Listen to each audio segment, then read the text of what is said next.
Is this thing on? Are we recording? Yeah. Let's give them what they want. They want it. They've been asking for it. Everybody knows it.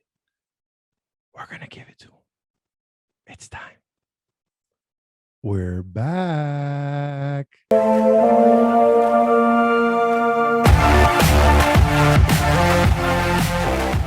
Hi, and welcome to DD Live. Damn, I miss saying that. I surely did miss saying that. Honestly, I'm not gonna lie. I didn't think I was gonna say it again, but glad to be back. Better than ever. And with my main man, my right-hand man, Jose Perreguerra. What up, peeps? How do you feeling, man? How do you feeling? Oh man, I feel good, man. DD. Feel good? I don't know. I don't think you're too happy to see me back. I don't know, man. We gotta We need something else. See the reaction. Yeah, but we need something. I don't know. Like the two of us, Matt's not here with us this season. I don't know about Jules. I think he's still at the gym. But we need something. We need something more. We need something more for this show. We need something more for this show. I think we got it. I think we got one more surprise here. We got one more surprise. Our newest co-host, the man, the myth, the legend, no stranger to this show, and a cornerstone of DD Live from here to Kingdom Come, the man, the legend, Michael Sabina. Mikey, I'm in.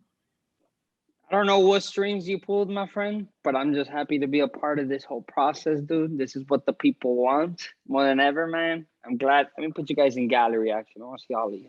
Perra, que vola! What's up, man? What up, man? I don't know what you guys did, but let's get this show on the road, baby. I'm excited. And listen, thank you for picking me, man. I'm excited. I couldn't be happier to be back. I'm glad I got the two of you, and that we're here. So you know what? Enough about me. Enough about us. It's for the people. It's what we're here for. So let's break it down, guys. Week 1, what I miss. Give it to me. Mikey, I mean, I'm gonna let you go first, Mikey, because it's your first season. I got you. It was your first week, so you tell us, how you felt, how everything was, and stuff like that. All right, so the league is beautiful, man. This league, I haven't had fun like that in a long time. That week 1 was crazy, but I don't know if other people have talked about this, but to me, still a surprise of the week. For me, like the craziest part about the whole thing was seeing my dog Andy from G's ball out, yo. Dude, Cowboys killed it. Leading the whole league in points 4-16. Their defense was crazy. I didn't expect that. I scrimmaged against them. And I told Andy, honestly, I was like, you're poopy.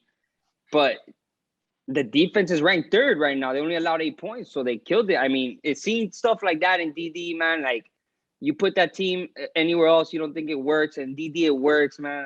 I love this league, dude. You don't know what's gonna happen till you play people. And interesting because Andy playing for the Vikings last year, it didn't last season. It feels like so long ago. I'm gonna refer to years as in seasons, but the way that he played for the Vikings, the Vikings, they were stacked with talent.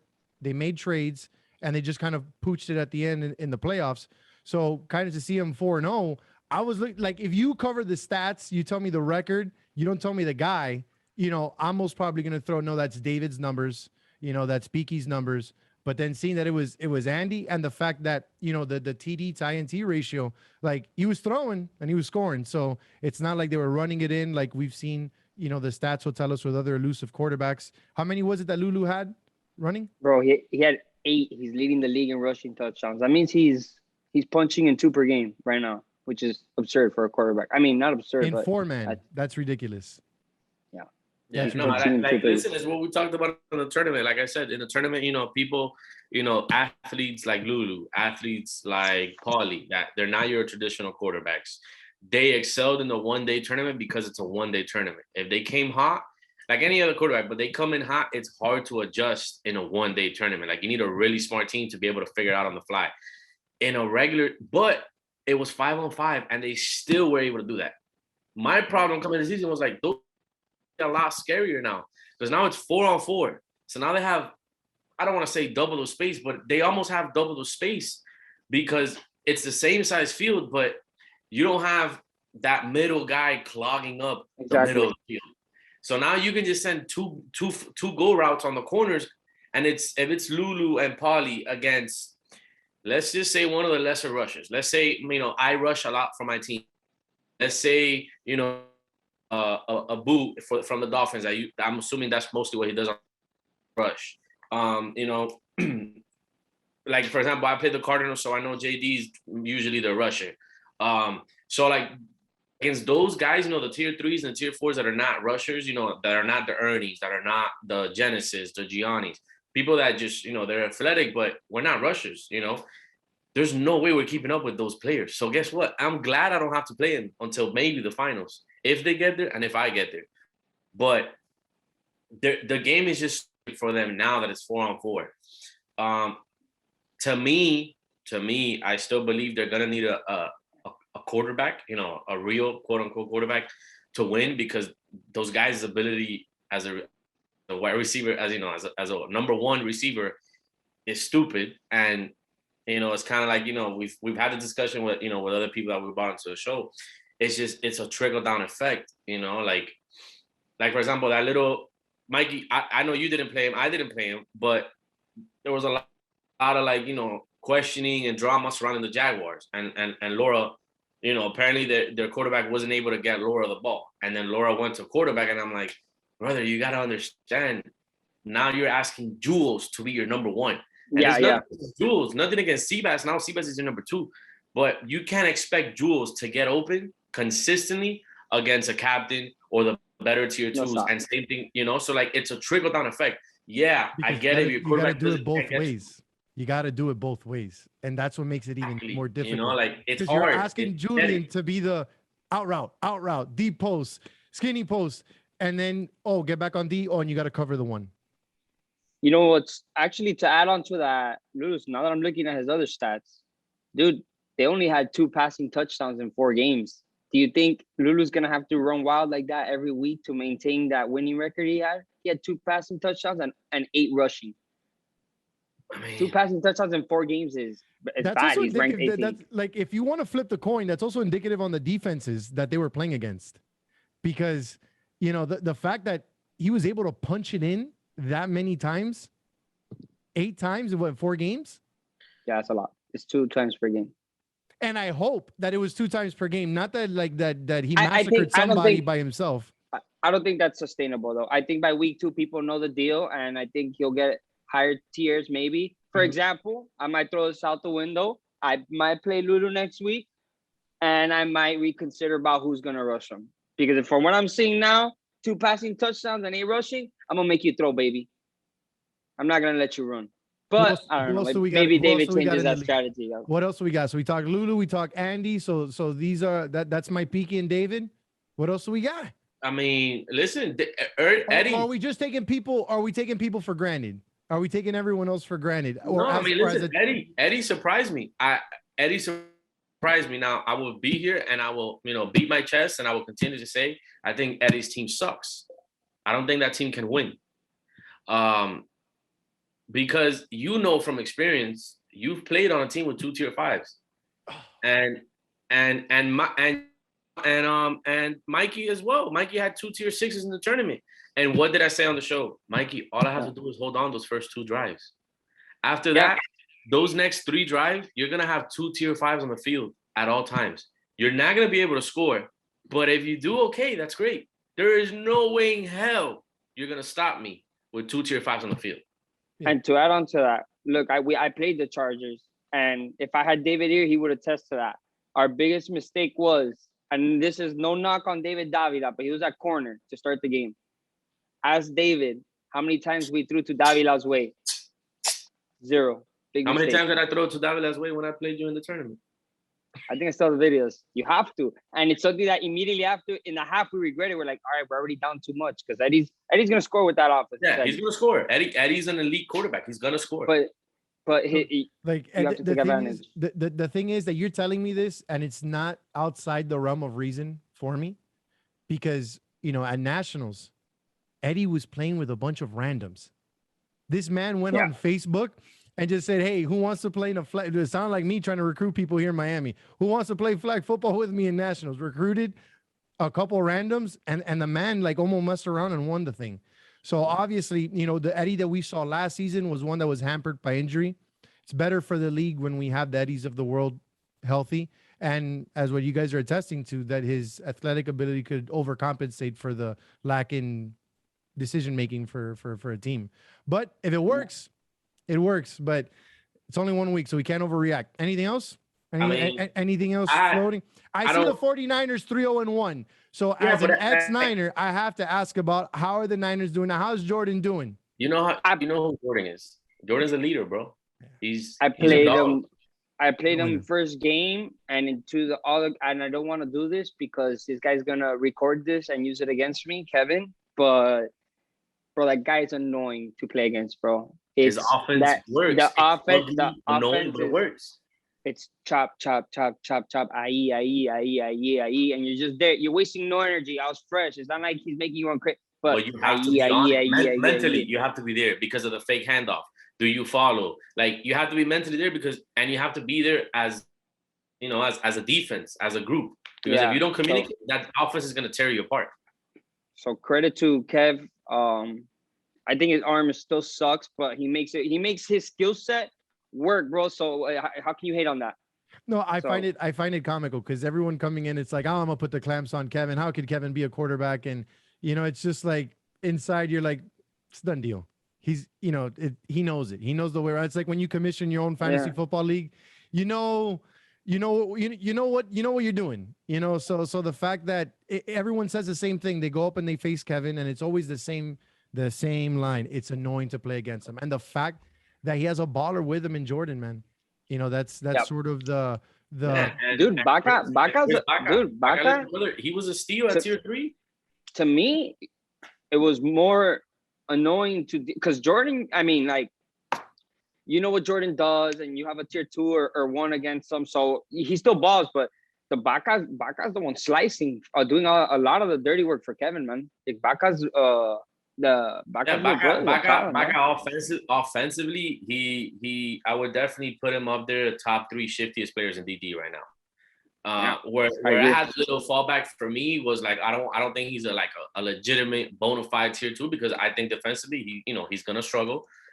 And then obviously his size doesn't help him defensively, but offensively the kid is a problem. And most importantly, he goes off at center or he goes off as at the other receiver. No, receiver.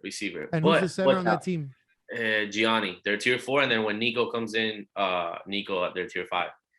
But the biggest thing about Baca is Nico Quiroga, your boy. Oh, okay. The perfect thing about Baca is he literally fits Kevin's offense to to a T. Like it's literally perfect. Hey, I'm gonna throw you a dart. I'm gonna throw you a quick in or quick out. Make people miss. Yeah, he got us. He got us pretty good. Kevin used them well. Dude, Kevin threw him. Even you get so sold that we got so sold into the short game. It was like 3-2. They had ball, and then he ended up running a hitch and go bomb, game over. I was like, wow, bro. This is the thing about playing against Kevin that I'm realizing now. He's gonna eat you, and then when he finally takes his shot, it's gonna hit because the whole game he's chopping you little by little. Who had the game winner? Baca. Nice. Nice. I just looked it up. Kevin won 5 for 7 in that game. So it took him 5 passes. Yeah.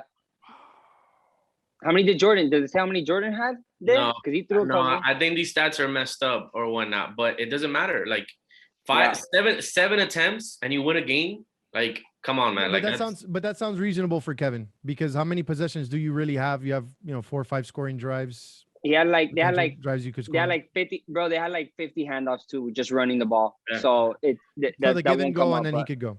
Gotcha. Yeah. Now he ran like crazy. In terms of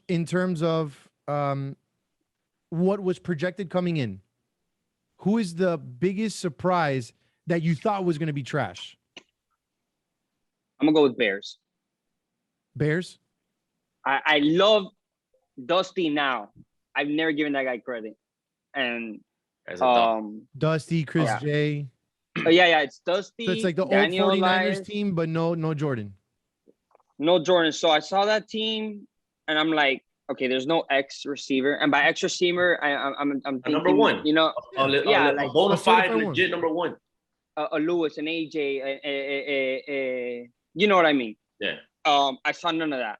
I saw solid defense, but I didn't see the number 4 ranked offense in the whole league out of 20 teams. That guy Chris, I ref 2 of his games. The guy threw it wonderful. Dusty makes all his catches. So does Daniel. That team to me shocked me. Even though the teams they played against, you could say that they were bufliki, but you could be gotta win them. But Mikey, you still gotta win them. Like the games are there, and you still gotta win them. You know, so like no, and every game they dominated. They dominated every game. They dominated every game, bro. Yeah, I mean, that I could think of. Yeah, I mean, but who was hyped and tanked in the first week? So I'm gonna go by what you said. Who was hyped and you know fell flat was the Raiders. Obviously, the easiest pick. I was one of the people that was not high on that team. I'm like, yes, you have a Lewis, 100%. Best You're a guru, bro. You know, number one receiver. You said it for real? Yeah, you can ask anyone that actually spoke to me. I was like, I'm not high on that team. And I'm going to tell you why. Lewis, great number one. Dax, I like the guy personally. I don't think he's as good as he thinks he is, which is fine. You have to have confidence and you know, and you have to have that ego. But I don't think he's as good as he thinks he is. And then yes, that top 3 is great offensively. You know, you have Tommy, a great quarterback. But then the problem, then again, you got to take into account rotations. I know that there was an issue. I heard that there was a little bit of an issue with his tier 5 pick. He picked the wrong player, thinking it was somebody else or something like that. And I like Juan. I mean, Juan is, you know, he's my boy. I like Juan, and I love the Gabe. Especially, I love the Gabe T pick, especially that Gabe fell to the last pick in tier 4. I'm like, that guy's a baller. Like, I love that guy. So yeah, offensively, I have a great team, but defensively, Tommy's like me in terms of he's not known to play defense. Gabe, great offensively. His best position on defense is as a rusher, but that doesn't mean he's like an elite rusher. He's a good rusher for DD, but he's not an elite rusher. Yes, yeah, so that leaves you what, like Lewis playing safety. That's fine. Then you have corner, so then you have a whole side of the field. Initially, is a pretty good defense initially, but again, DD rotations. Yeah. Now you're gonna have one corner and Juan C, who he can't run. Like he literally walks and he's limping. He has a messed up knee and a messed up ankle, something like that. He can't run. So I'm like, bro, you have to pick that defense apart. Yeah, the defense. Who do you trade there? And what can you get? The only trade they can do is they have to get rid of Dax and Gabe T and hope that they get a lot of speed in return. They're gonna have to downgrade, I think, regardless in terms of talent. So I mean, or they slay the captain. No, I mean, not that they can't, but what team are you trading Lewis to? Wow. There's some teams that could use an X. I mean, of course. I mean, and let's just right off the top of my head, I would say trade Lewis, Dax, and Gabe for Julio, Marshall, you trade Lewis and a captain and a 4 for Julio and Marshall. Is it gonna go through? I don't know. Who knows? We'll talk about the DDPA later. We're gonna get to the DDPA because this whole I don't know this whole we got a bone to pick there later on in the show, so we'll get to that. But now in terms of everything else with the league and any other teams that you guys want to bring up, because the one thing that for me when I was trying to get up to speed with everything that was ongoing with the league, you viably have at least 3 guys that are either in position or can break the sack record. Andres had 6 sacks in week 1. Yeah. Ernie had 4. I'm like, yo, how many does Pepito have? Pepito had 3. Awesome. And then I'm like, wait, Ernie had 4. Andres had 6. This man had multiple sacks in a game. Like, it's just the record is 16. I don't know. I love stats, and I think that's one to keep an eye on. I mean, you've been around. 2 seasons ago, I don't think you were in yet, but 2 seasons ago, Nico's first week, he had 8 picks, I think, or 6, or he had 6 or 7 picks. He only had 1 more pick the rest of the season. That's what I was telling Angel off air. The thing about sacks is that's one of those stats that you can have 4 sacks in a game. It looks like you balled out all week, and then the next week comes and 0 sacks. It's hard. I mean, I hope he does break, bro. The guy. I mean, If he does break the record. But yo, Sacks is hard, man. Yo, but it like, yo, 6, I don't care, bro, but 6 in 1 week, that's I think wild. he got like 4 in a game, right? Or 3 in a game. He had three against JD, which historically JD is one of those quarterbacks that likes to give up a lot of the sacks. ball. Yeah, he owes the ball. You know, so it's like, okay, that's 3 of them right there. That's half of his sacks. You know, I know he sacked me once, but it was long, so it's like I gotta try to make a miss to try to give my chance. You know, try to give my guys an extra 2 seconds to get. Nah, you were just making sure that for the next season, like you were in for sure. It's like, all right, here, Kamish, here, take it. So Kamish, come on, man, let me get one. Yeah, you gotta keep Kamish. You know, and then I saw his eyes. No, it's like, yo, I want to. And no, you're like, yo, I want to do DD live again. I miss Angel, so we gotta make sure Andres is happy. Now, hear me out. In terms of, all right, so we got that down pat in terms of the teams. Okay, and we got that in terms of the stats and the wins. Now, talk to me about the influx of talent. You know, there was a big jump from the amount of teams we had last season to the amount of teams we have this season. Talk to me about the stadium. We know what it is to feel like playing in Tropical at night. How is it playing Tropical during the day? That's one question. My feet. My feet. Burn. My feet. What? It's straight lava on your feet. And I said it, and then you know how it is. People, oh my God, you're being a baby. I was like, brother, I've played in tournaments at Tropical in the afternoon. During the afternoon, not even during the morning, during the afternoon. And it's hell. And again, that's with a real team. I'm only there to play quarterback. Now you're having to go both ways. You don't sub out. Like, I'm like, brother, it's gonna be bad. And I mean, I had 3 blisters by the time I took off my socks on Saturday night. Like, it's bad. It's bad, man. It's the feet for sure. Feet is what. Is it the games? Is it like too many games? It's a turf, man. Yeah, I mean, 4 games is a lot. It is what it is. I'm fine with the 4 games. I'm not like, oh my God, I'm not super against it. You know, obviously we have a good field now, you know, and people, you know, you hope no one gets hurt, but people are going to get hurt. It's part of playing sports. That's part of the game. That's part of the game. You can't pin that on the field. You know, I think they were saying it in Captain's Corner. I'm pretty sure people are okay with start to play at 7 a.m. to avoid an extra hour of sun. Yeah, might as well. I'm up early anyways, you know. So the sun gets really bad by game 3. Game 4 is when the fatigue really kicked in, bro. And I was just walking, and you know, quick little ankle rolls that they don't hurt, but you start and you're just like, that's fatigue, Mikey. Wake up, because in game action, that's how you really mess up your ankle. But yeah. And in terms of like the influx of talent, do we have too many teams? Has the talent been watered down? No, not at all. I mean, but I think it's perfectly balanced, man. Perfect. Every team, like, I mean, DD hasn't lost his integrity. We don't have too many top-heavy teams, and we have too many bottom feeders. I'm even looking at Dallas. Look, right now, on paper, they're the best team, right? I'm even looking at them still, and I'm like, no shot. That team's not loaded. Like, I can't say that. Here to play anybody. I'm looking at the Niners, Chargers, who I played twice. They beat us, but I'm not there. Like, oh my God, bro, they're crazy. Like, no, I don't. And even the bad teams, like, give me the worst team. Like, look, Raiders, dude, 0-3, but be careful. Be careful. Tommy gets on. He throws 4 posts to Lewis. Now they go 4-0. They're right back in it. So be careful. Like, the only teams that but I guess we'll discuss this later, is the only teams that I think they're really in trouble are Bucks and the Packers. And one more is Patriots. Maybe Devin picks that back up. I don't know. Maybe he finds life. The Patriots are back on now. Devin stayed with the Titans. Okay, Titans and yeah. I think the Titans are done. I don't care what they say, how much confidence they have. Titans are done. No, I think those. Yeah. Speaking of, we talked a little bit about the 49ers. We talked a little bit about influx of talent, and you know, we got to start setting our eyes towards the horizon on the coming week. And you know, our first guest of this first episode back in this phenomenal DD season is Mr. Kentucky Waterfall himself,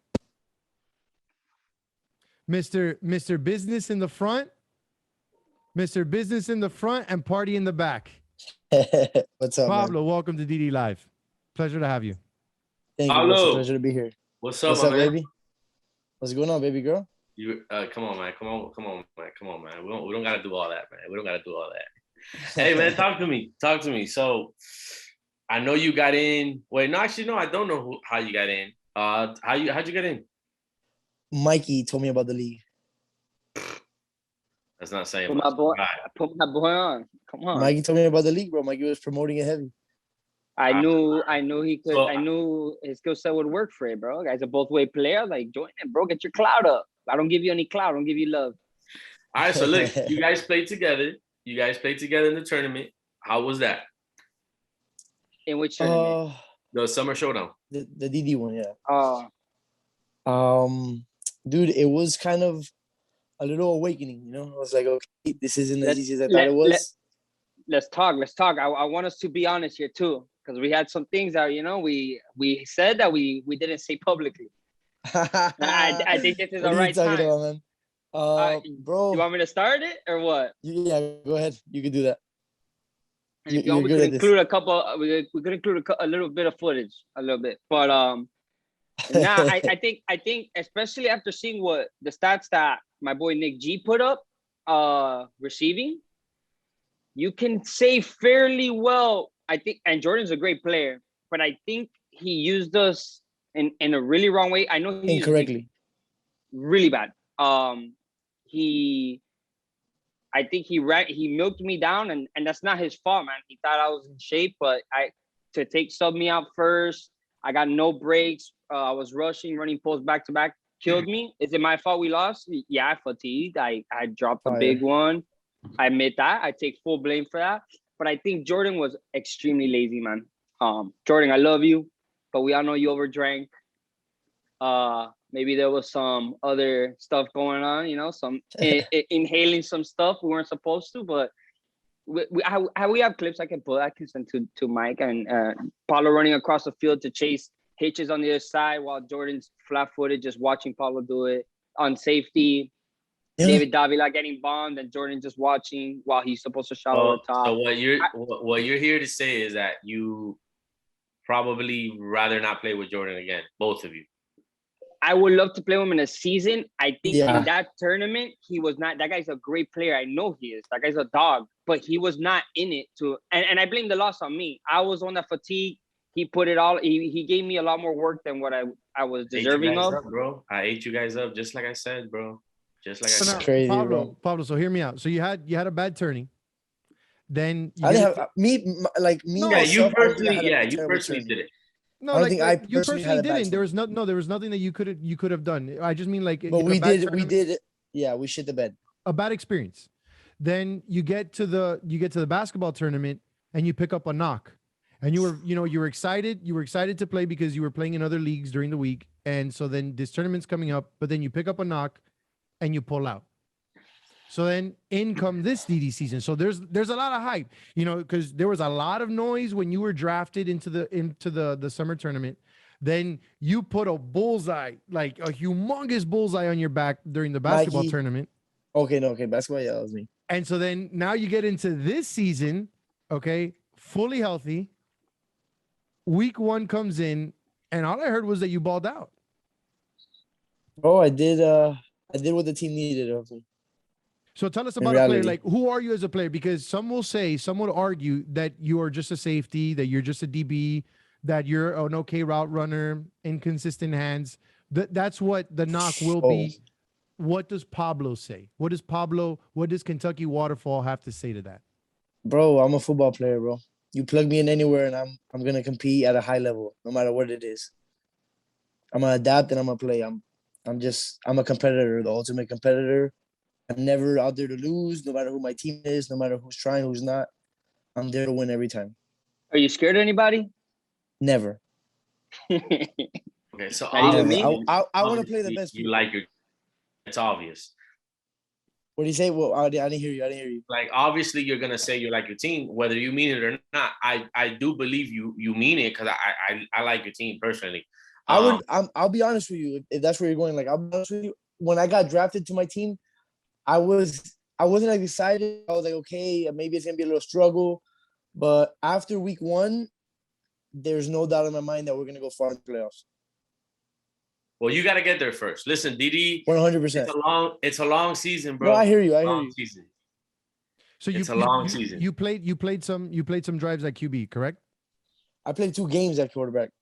And then who the other 2 games who played quarterback? Jeremy, our actual quarterback. Your actual quarterback. And you stepped in because he left. He had to leave, yes, unfortunately. Okay, so that's why you stepped in. But then, like what you were saying, you're a football player. You filled in the gap. Yeah, played man. QB. It had to be done, you know. Munchie gave it a shot. 2 dead drives. I stepped in and we started scoring. So we kept it like that. That was actually Man, impressive. QB Pablo. I'm not gonna QB lie. Pablo. I like what I'm hearing. I'm Yeah, actually, man. and I don't like to compliment this guy because he's un pesado, but what you did, it was impressive, bro. To you're not a quarterback and you played and you ended up tying up the Niners, which should have been an L on your schedule. They're a good team. You're missing your quarterback and you tied up. They should have lost to the Raiders from what I heard because you guys were down. Also, 2-0. we were down 3-0 as well. That was a So big game as well. You took 2 That's ties. a big comeback. That's a big comeback, man, because I can tell you from experience and I can tell you my perspective as a quarterback. I tell my team all the time, if I go up 2-0, that game is over. GG's. I'm not Yeah, losing. Chill. they were mad. beat They us. were mad. Yeah, Raiders how were you super beat us salty. though in the tournament. We were up to 0, right? 3 hole. You were up 2-0. Not me. To come back from an 0-3 hole would be big. No, yeah, bro, it was big. Because you have to have a couple 3-1 weeks, and then everything else is like no mistakes. And I'm not At the end, and I doubted you didn't play the hardest part of your schedule, so you had some gimmies there. This week is looking pretty fun. I get to play. Talking about this week, because I hear that there's a matchup. There's a certain matchup. There's a certain and it's prime matchup. time. It's prime time, but it's the second game, It's so not no one's perfect. tired. None of that stuff. I don't want to hear none of that. That's what I told them. So what am I gonna see? What am I gonna see? So it's gonna be Ravens, Dolphins. The most important thing I need to know, and well, I'm gonna find out before Saturday, is who's repping that game. This guy, bro. Because it's gonna get for the referees. I'm telling you, it's gonna get physical. This guy thinks he's physical. Mikey, you're not physical, bro. I pushed you 3 feet down. I was pissed. Man. I want. Okay, good. so I want to see. So I want a friendly wager. I want a Hey, friendly look, wager. Go ask Kevin who's physical, okay? Go Bro, ask Kevin I'm who's not physical saying and much who's to not. Kevin. You're asking, that's the wrong source to Is get. there something I have to dig up here? Right. Is there like a secondary question I need to ask, or are you gonna tell me what happened with Kevin? Dude, just Or am I reading too much into the tie?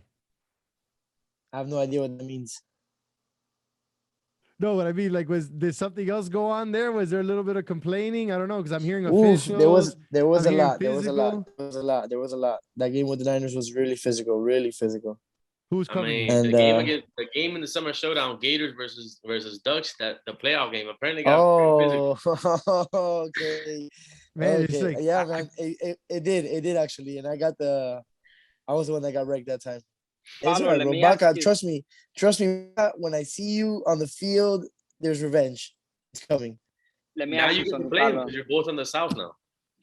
Beautiful. I play him this week. As a Yep. matter of fact. Yeah, man. Hey, let me ask you something, Pablo.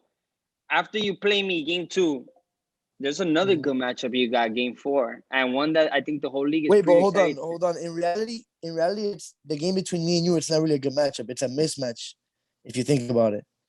Well, It's just you've been we're- hyping it up. You've been hyping it up, Hold so on. they're making it that. I'm a mismatch for you. You can't guard little skinny fast guys like me. I'm a big problem for you. Admit it. that's fine, but I that's guess one we'll see, problem man. you pose. They pose more problems than you guys. There's at least, of course, bro. It's clear. Look, besides the Dolphins, you're also gonna have to cover our new guy that just came in. Do we know who that is?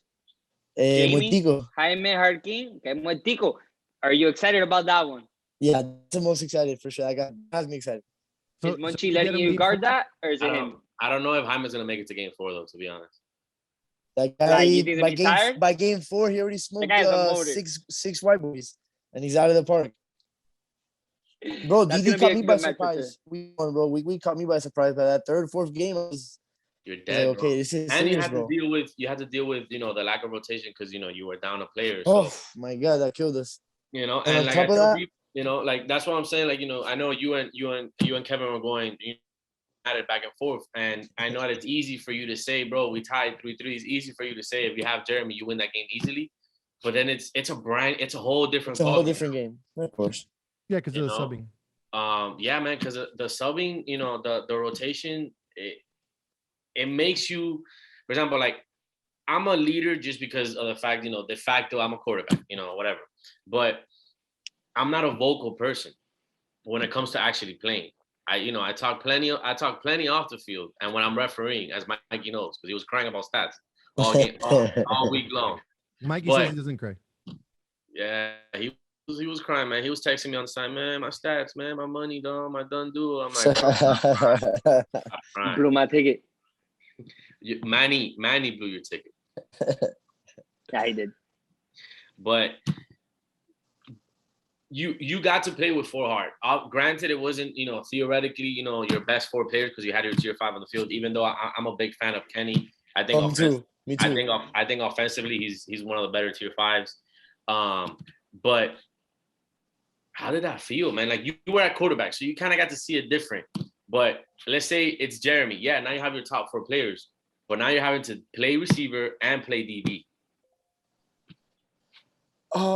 Honestly, bro, I think when we first got on the field, Munchie was the quarterback the first drive, and the look that they gave us was Kevin was going to be guarding me one-on-one.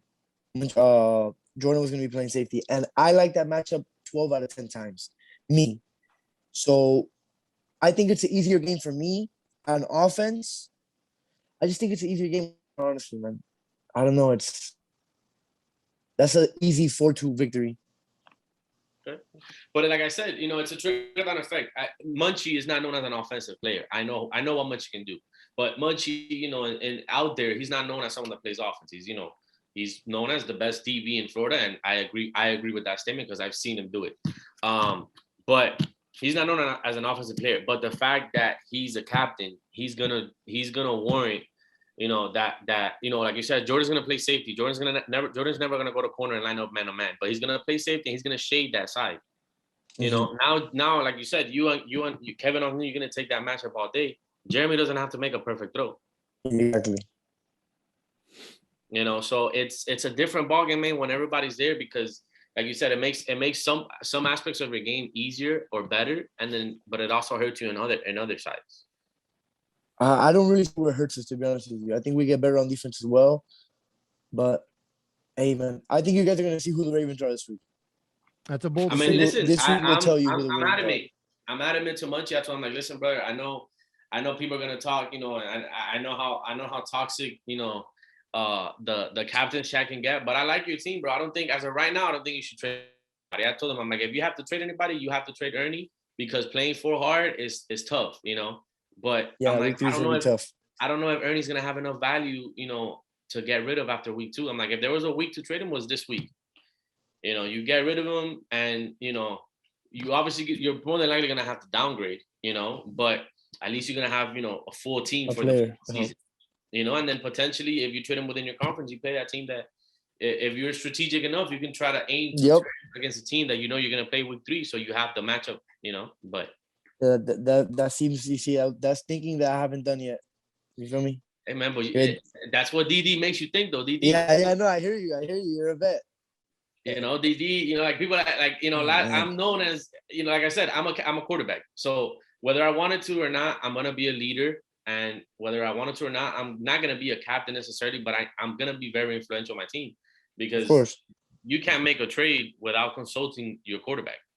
At least I believe that because I need to know how the offense is going to look. And then I know my limitations defensively. I'm like, bro, if you're going to trade for somebody, it better be someone with speed because I know I'm slow. So if you're bringing somebody else that's slow, that's only going to make our team worse. Mm-hmm. Pablo, what's your biggest takeaway from week 1? Like what left the biggest impression on you from maybe as a team, a player, done deal as a whole?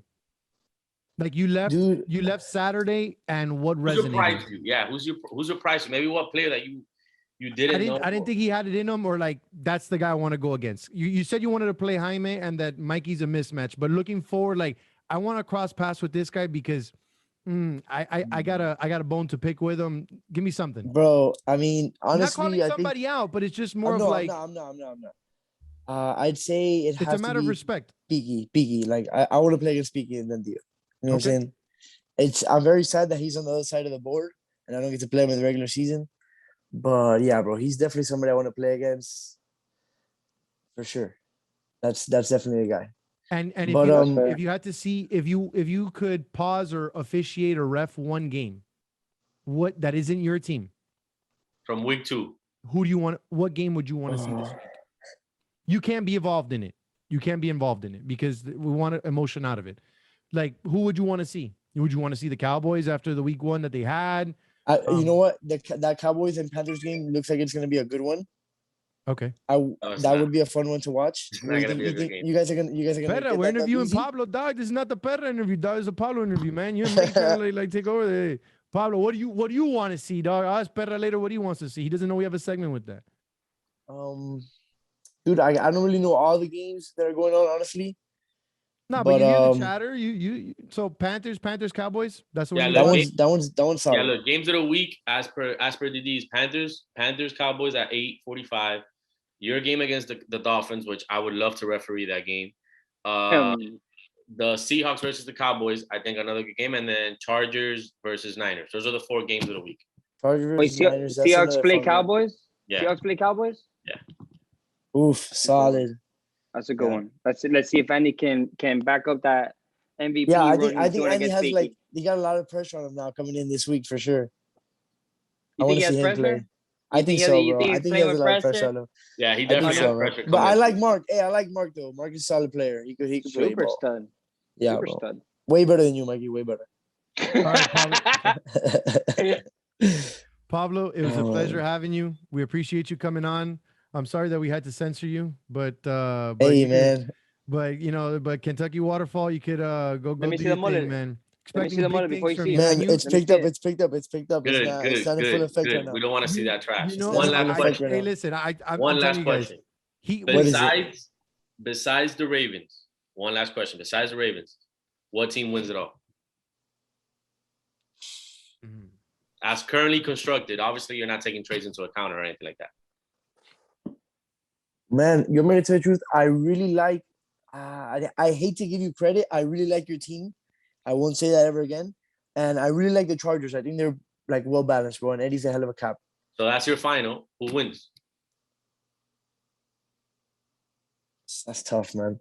Just want to put it out there. I think the Chargers never lost, win it. and I never will lost to a team with 2 tier 5s. I actually know how to pick on matchups. You should know. Yeah, you did. Eddie, write that down. Eddie, write that down. Hey, yeah, listen to what Perra's saying. Eddie, and let me tell you, the rush is serious. That's fine. The rush is crazy. Let Julio come all day. I think that's what that takes their team to the next level. Is that little good rusher. He's the best rusher in the league. Yeah. Hey, bro. guess what their defense is ranked? Number uno. They only allowed 7 points in 4 games for a reason. The rush is serious. And then Ian's a good corner, like a great corner. Pablo, they played scrubs like the Dolphins. Yeah. I heard the Dolphins had a rough week last week, man. But they put Julio at corner, bro. Because there's no they rushed him no matter what. He was rushing no matter what. So they had David Davila and George Ramos playing. Yeah, man.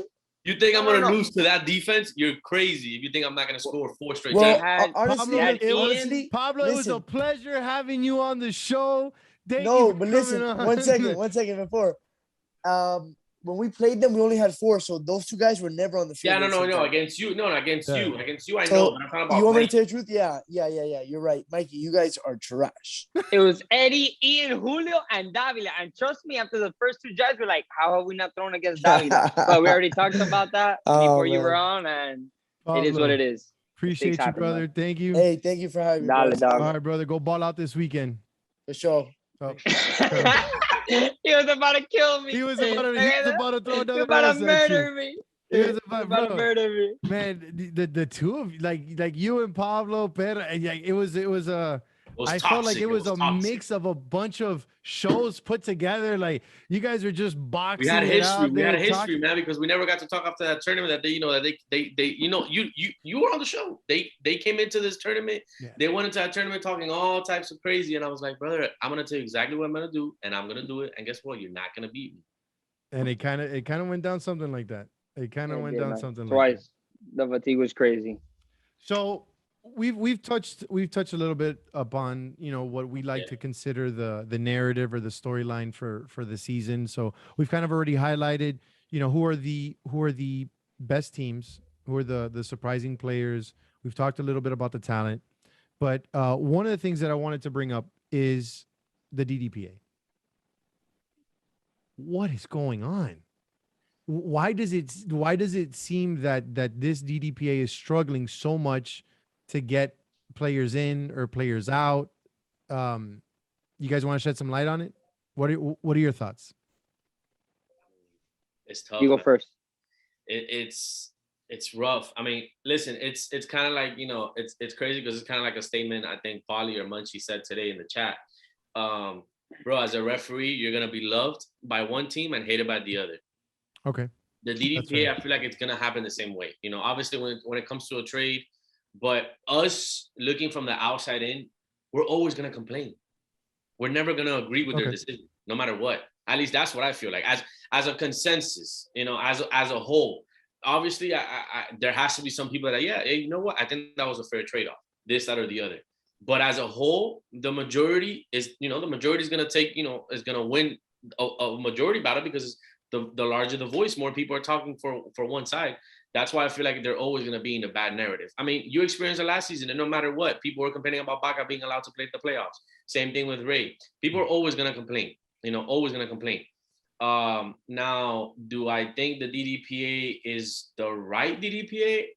No, hell no. And I mean, one of the concerns I had last season was, hey, how come we didn't take into account that you have teammates on the DDPA?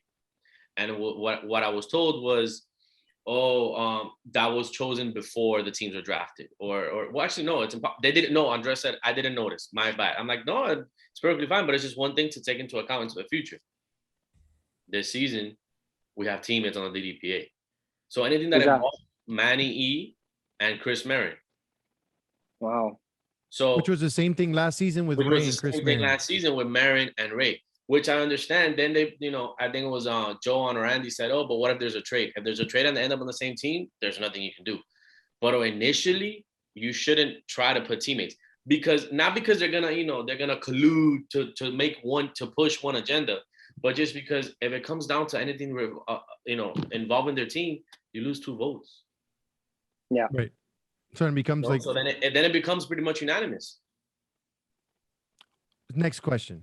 Well, Mikey, what do you think about the DDPA? I know Mikey's. Mikey really didn't have a full season with the DDPA, so. And he's been going off on the DDPA. I'm sure your first experience hasn't been a pleasant one. I was I mean I let him hear it, man. I told him straight up. I feel like I spoke for a lot of people. Maybe I came off too aggressive, but there's a lot of things that they're doing that I didn't like. Which I don't know if we're gonna wait to go over this, but for example, this new rule that they just put, that it should have never been allowed to happen in the first place. Unfortunately, Mo went down. Bro, I hope no one ever goes through an injury like that. Like we said, injuries are part of the game. Part of the game. But when that season's done, I think you should give up all rights as a captain already. And I felt like, I thought he sold ship. He told his boys, hey, look, I'm going to get you to teams where maybe you can compete, and I'm going to pass the torch. Call me a conspiracy theorist. I'm going to pass the torch to whatever cat that can come and see what happens. But I'm going to get my guys right now that he felt like he betrayed due to his injury, get him to places he wanted to. And I think, unfortunately, Willie couldn't get on another team, hence why he was upset, wanted to drop, because he knows the team. The Bucks are bad. I don't care what nobody says. Those are horrendous trades. Robbie for Genesis. I know Ernie tried explaining some type of rank, but I feel like the DDPA is using 2 different sheets: the draft sheet and then the pre-draft sheet to as their whichever one works for their decision. Yeah, like no, there has to be one overall. Either you make your own ranking or you pick one ranking, but you can't use either ranking because any trade is gonna work if you use three different rankings. Which I think they don't have to like make a brand new ranking. They could just use the pre-ranking. No, they can just use the pre-draft rankings and make any slight adjustments that they feel. But they don't have to make a brand new, like they can just use that one and use slight adjustments. Exactly. We know the rankings. The rule of thumb that was used last season, and correct me if I'm wrong, was your draft placement. Yeah. Your ranking was irrelevant. It was where you were drafted. So if you were I think that was like in the Ray for Gabe T scenario, because he was drafted behind Gabe, but then people were like, oh, but Ray is better, but he got drafted behind. Right. So it was the same thing. It was tricky. But let's just call it what it is. It wasn't as impactful because at the end of the day, they're tier 4s, not a captain. You see, so that's the thing. That's where the bias comes in. And then you get like another thing. So then Cheeky comes in, and first thing he tries to do is, we all know Cheeky's skill set. For those that don't know from DD, Cheeky just likes to throw deep. Perra knows that. Very mobile. So he doesn't work well with a receiver like Willie. Maybe he proves us wrong. I don't know, but I don't think so. So he's trying to trade for another tier 2, late tier 3, like Ham, and it didn't go through. So then these are things where I'm like, what's going on here? Like, how do you like? What's the basis? Why do things get done? And I didn't like the way DDPA has been handling things. And well, I won't bring that one up, but. Yeah, I personally think, and I think that the majority of the people would be in consensus with me, is that at the end of the day, if two teams make a trade and they decide that this is fair compensation and they could live with it, why do 5 other people have to agree with it? I think that, yes, you need oversight to make sure that there isn't any extracurricular activities or that, that the integrity of the league is upheld. But I think that there is too much slight and too much power bestowed upon the DDPA in this aspect.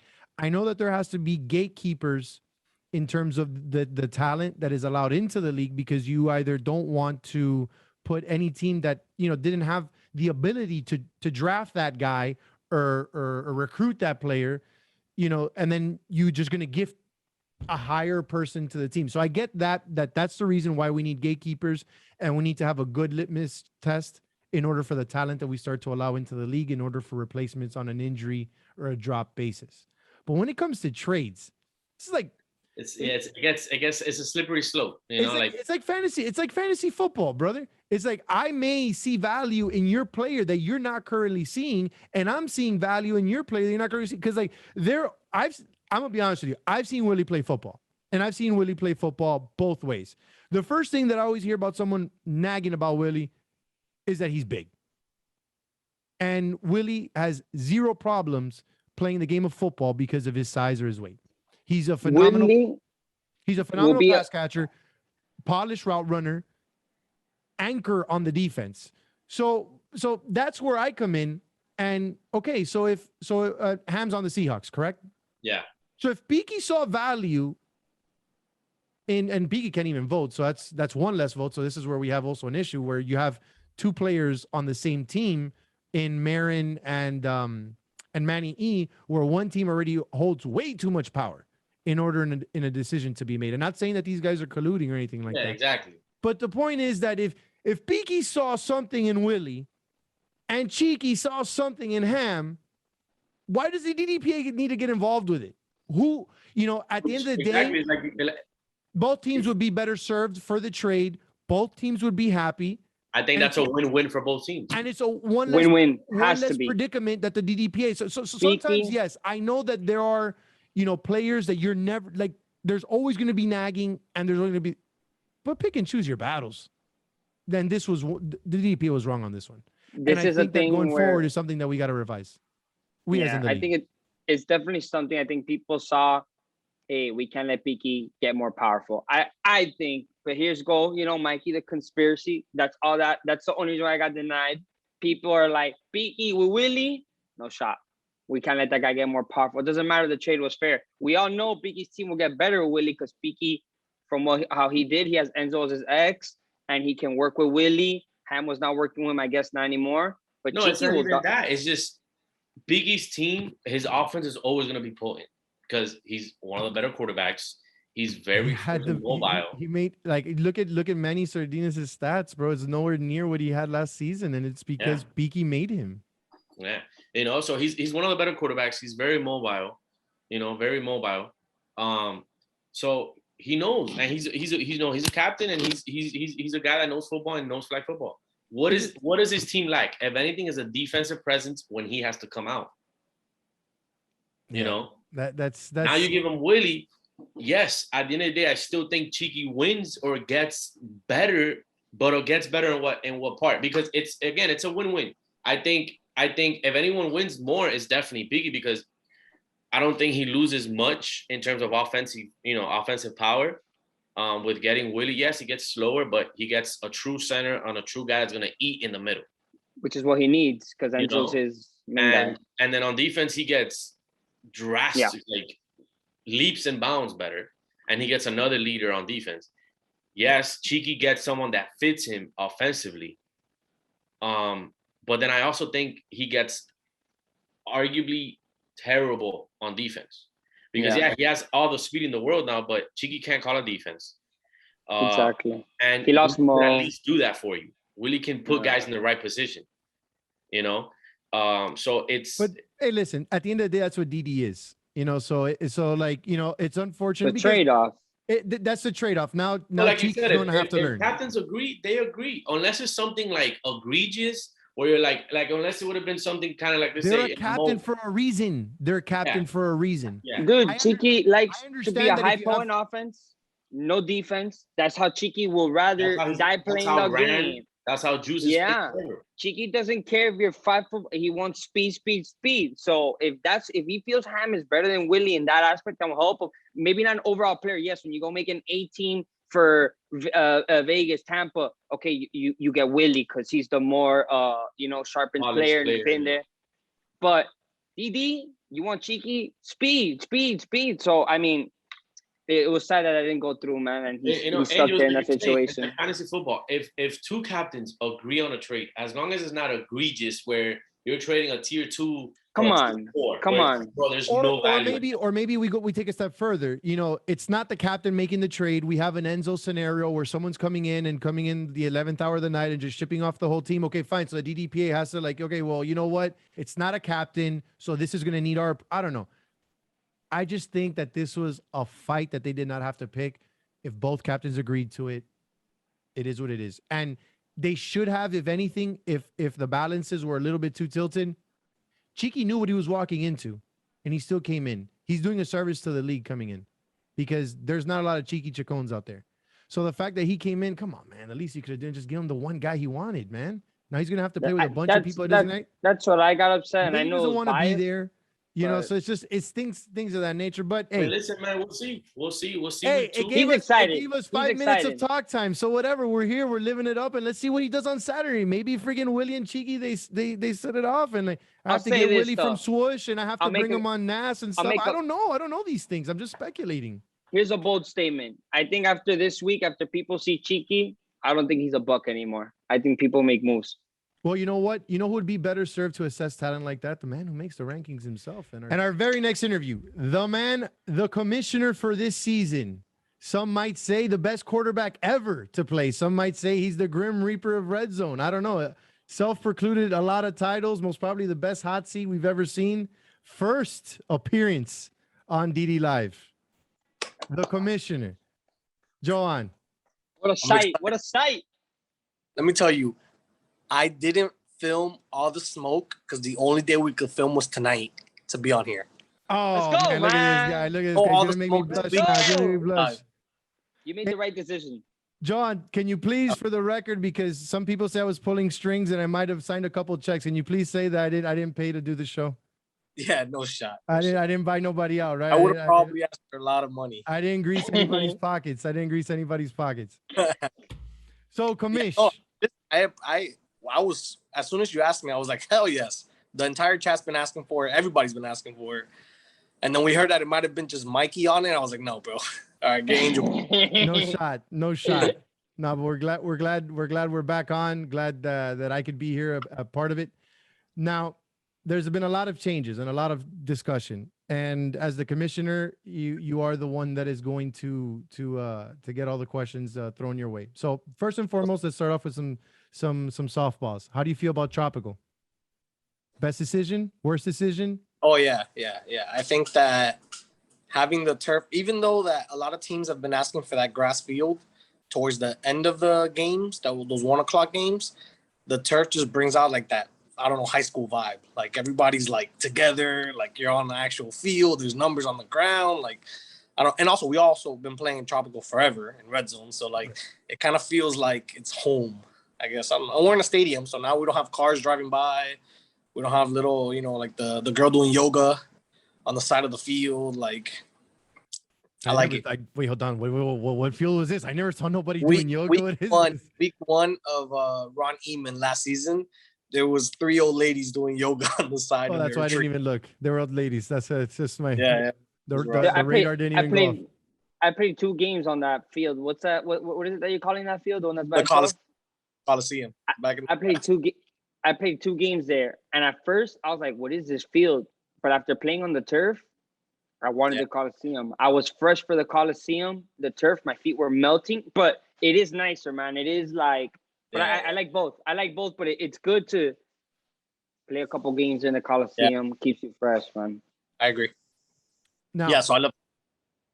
In terms of the expansion of the league, because that's sort of the next big topic that, sort of instead of like growing marginally, it expanded to 20.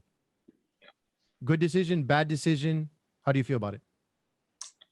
I thought that it was gonna hurt the league a little bit because now by having the 20, we were gonna have to throw in some tier 2s to be captains, and obviously there needs to be, even though from going to tier 2 to tier 3, tier 3 to tier 4, there can be some tight talent, but there needs to be 20 solidified caps for there to be a good season and an even playing field. And I think that it didn't hurt the league actually this season. I think that bringing in PD as number 20, and it would have been Paulie, Dusty, and PD basically towards the end, and those guys aren't tier 2s.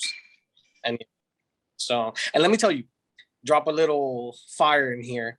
Ant was actually number 20. And he texted me and was like, "Bro, don't make me a cap, please. I don't want to be a cap. I'm not a cap. I can't do it." I said, "Bro, you're a cap. I can't. Like, there's nothing I can do. It's not up to me. Like, that's what because it's like 7 or 8 people that vote, like the top 20, and then we get the average. Andres gets the average, puts it on there, and it's whatever 20 come out. But then he went around my back and he texted CP crying about like, "Bro, please don't let him make me a cap." I was like, "All right, dude. I'm not gonna force this guy and then ruin, his team." Last season, he didn't want to text anyone. He wasn't making moves, like. So I was like, really? That puso fura like that? Whack. So I was like, regardless, he's gonna be the number 1 pick. So I was like, wouldn't you rather be a captain and select where you go or your team, opposed from like being, taken now? Now you could end up on a team you don't want to be on. I don't know. I thought it was stupid, but yeah. So then PD came in, and PD, obviously. At first, he did a couple of trades there, didn't go his way. The age showed.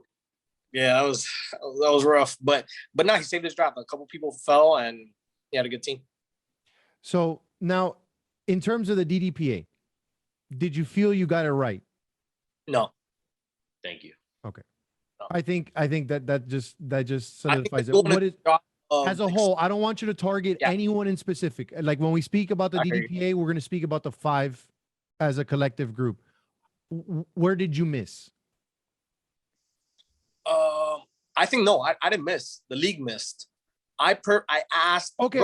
Because I was under the impression you're commish, you're DDPA. No. Okay.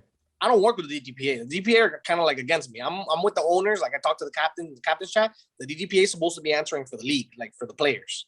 Okay. So I put in the chat, whoever wants to be in the DDPA, since it's representing the players, not the league, send me a video, send a video in here. Let me know that you want to be in it.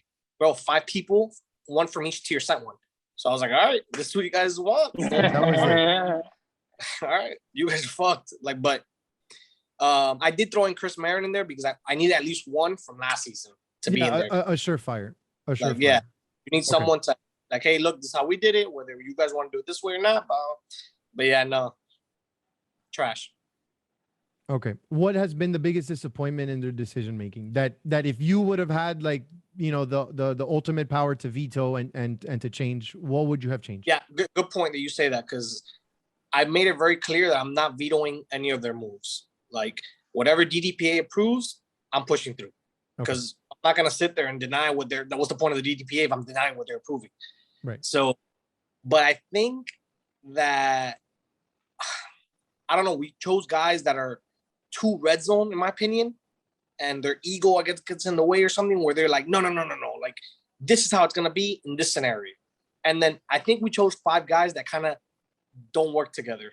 Maybe 2 or 3 of them kind of like maybe DDPA needs a leader. And I think there's like too many voices in there and they're just voting individually, which I don't agree with.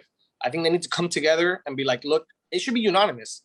Like if you should be one voice in DDPA, like everyone should agree in there. It shouldn't be like, it shouldn't keep going to 2-2 votes. That's what I'm hearing. 2-2 votes, Joan, you make the 3rd vote. I don't want to do that. Like that means it's iffy. That means somebody fucked up. If it's a 2-2 vote, that means 2 of those guys in there didn't agree to it and it still went through. Yeah. Okay. So that's sort of where it stays on your lap and you sort of have to like reevaluate how we're going to do things going forward in terms of the league and how it operate. You think you're going to revisit the DDPA going into next season? Yeah, I think we definitely need it. Like we didn't like look, and to be honest, I had told Andy this. Like I wanted Perra in the DDPA, but it was during the he was tier 3. So then I think Ernie got in instead of him because Ernie obviously sent his video and it was during he had COVID. So I was like, bro, this guy's not gonna send a video. But even if he texted me on the side, I told Pepito, I told him, even text me from the side, I'm putting him in. Like he would have been a good voice, and he's someone that but Better, you writing this down? I never got the text, bro. We need this. I'm still waiting for the DM that John was supposed to send me. We need it for next season. We need it for next season. That's crazy. Not on the first episode. Not on the first episode back better. All right. So then moving on. Now tell us a little bit about question really quick. Next season will be someone else. I think it's CP or Andy as commissioner. So I have 0 connection next season. Like, so whatever he wants to choose for DDPA or if he wants to change rules, like I'm having fun this season as a commish, but I don't like it. Like I'd rather be playing. Like this is cool. But yeah, play next season? Yeah, I'll be back next season. That's what it was. That's what it was. That was the next question. I'm like, all right, so leading up to it, you're back? Yeah. I'm back. 100%? 100%. Next like they have these caps this season have one more freebie, I guess. One more season. They better win a star. Well, they got this season, then they got December tourney, correct? Yeah. And then the next season starts somewhere in January, February. Yeah, probably February. So that's what you're aiming for your return. Yeah. Not December, but February. December tournament. Hopefully, I'm good for Worlds to throw, since it's not. I don't have like defense. In late January, I'll be at 8.5 months, and I've told my ACL before, and I came back at 7 last time. But I was younger or whatever, so I should be good for Worlds, and then hopefully DD the following season. Okay, so that's awesome. Now, what are you brought up Worlds? What are your plans for Swoosh? I was just gonna ask that. Wait, official statement: Joan playing quarterback in Worlds, baby. Yeah, let's go. Yeah. Let's go. What do you have? Well, what do you have for us for Swoosh? What are the plans? Because we already talked to Joan, the commissioner. So now I'm talking to Joan, the Swoosh owner. So what are the plans for Swoosh? Yeah, we're gonna win. We're gonna win Worlds. Yeah, we're gonna win. We're gonna win Worlds. I feel like if I'm 100, like which I've been, I was 100 before tearing my ACL. Like, bro, like my offense is unstoppable. Now I don't argue and I don't go back and forth with these guys saying that Miami sucks or whatever, because obviously we haven't proved it. And even me, like I haven't gone to one big tournament outside of Miami just because it hasn't lined up. Like I was hurt for Panama City, so I went up to, I had a pulled hamstring from Dundee, so I went to support. And I have kids, like I have 3 jobs, like I can't go to these like circuit tournaments. But yeah, I feel like we have a really good chance, and a couple Miami teams have a really good chance too. Like I think Don't Sleep in 5s is always going to dominate. Like their offense is made for that, and they always have 2 or 3 add-ons that are great. And then I think, bro, 305's talent, like Edgar throwing to 3 D1 athletes, like shows like, guys are disgusting. Like that team's good. So I do think we have a shot. I don't think it's as crazy like the unbalancing that PD was saying on Captain's Corner, and Devin was saying that we suck. Like you can't say we suck when you suck. Like you got to be a little bit better, like Right. to, you know. Yeah. So you're competing. You're going to be throwing for 5s or 4s. I'm going to be throwing for 4s. 4. I won't be. This is something that people don't know. Like I play quarterback because none of my friends knew how to throw. But I'm here to take it out of you. I'm here to take it out of you. That's my job. So 5s I want to play. Like I want to play corner. I want to play middle linebacker, receiver. Like play whatever. But 4A, that's where your comeback is at, and you're throwing. Yeah, 4A. That's my baby. Phenomenal. Now, as the player, how difficult has it been? You know, because you went down week 1. Was it second game, first drive? It was something. Week 2. Week 2. Fourth drive. We had 3 touchdowns already. And then so you had to see the whole season play out. Then you had the summer tourney. Then you have this season. Then you're gonna have so how much of it does it take a toll on you, and how much is that incentive for you in your rehab in order to be back? I have like a switch. Like, bro, I'm weird. Like, I'm very, very, very. You can ask my friend. I'm very, very good at every sport, but like, I don't love sports like enough to like care enough. Like when we lose in flag, I don't go fuck. Like I'm going home, like just like everybody else. Like it's not a big deal to me. When we win, I'm like happy, whatever. But like, and that's like that's not good. That's not a good thing. So like when I got hurt, I was like, all right, cool, whatever. I'll be back in 8 months. It's not a big deal. Like I told Jordan as soon as I got out, I was like, you guys got lucky. Now one of you gets to win a star. Like I was cool. Like I was cool with it. But I did like that I got hurt in a good time to like kind of grow the league, because I can only imagine like playing and then, you know, trying to help either Andres or CP, one of these guys, to expand like how we did for this season. It would have been tough. Okay. No. Absolutely. Can I ask you something? Yeah, of course. Do you feel like next season, even though with all the stats you've had, but being 8 months out, do you feel like you have something to prove to people? Yeah, I think I have some proof to, obviously, to everyone that hasn't seen me play. Like you haven't seen me play. Like there's people that haven't seen me play that think I suck. Like obviously you look at me, you're like, he's bald, he's over 30, like he's fat right now. Like there's no way this guy's good. Like there's no way. And then I have the people that know that, like, that have seen me play, that they're like, bro, this guy's retarded. I'm like, but it doesn't matter. Like, so I don't care to prove to people, like, if that makes sense. But yeah, no. But you're playing. Like, bro, I'm coming You're back. playing with a chip on your shoulder, though. Yeah. It's just DD's a different animal, and I feel like I'm on another level when it comes to DD compared to like the other Top Gun players, like in Red Zone, where everyone has one position. Bro, in Done Deal, I think I'm the best general manager of my team. I think I'm the best like coach. I'm the best quarterback. I'm top 3 in my eyes defender. Like I cover tier 1s. I don't do the, obviously this is not the hot seat, but I don't do the Bacas, the Edgars, the Eddie that I'm playing safety, or the Davids, and I'm having, you know, like my tier 2 covering a tier 1. No. I'm lining up on every single tier 1 that I play. I'm lining up on Lewis. I'm lining up on Chris D, on all of them. And then I have my tiers cover their tiers. Like I feel like because of that, like my team's like, yo, this guy's literally like doing it all for us. They give it all for me, and then they get traded, and then it sucks, but whatever. Like, yeah. But yeah, you don't want to get drafted by John. You want to get traded by John. You don't want to be on my team week 1. Nobody. You're gonna maximize the time and ship them out. No one's safe. So that's back next season. Andy took it the worst, bro, because that guy was like, we're I think like we're 7-1 after 2 weeks. And you took him to Joe Stone Crabs. This guy leaves to Napa, and he's like, yeah, bro, sending me videos like he's hyped, he's drunk. I'm like, bro, I don't know. Do I tell him? Do I not tell him? I'm like, nah, I'm gonna just ship his ass, bro. And I traded him without telling him anything. And then he's like, he calls me. I know it was hurt because he calls me. He's like, I couldn't even get a call. Like, that's how he started off the call. I was like, bro, nobody gets a call. Like, yo, if I got traded from a 7-1 team, ruthless.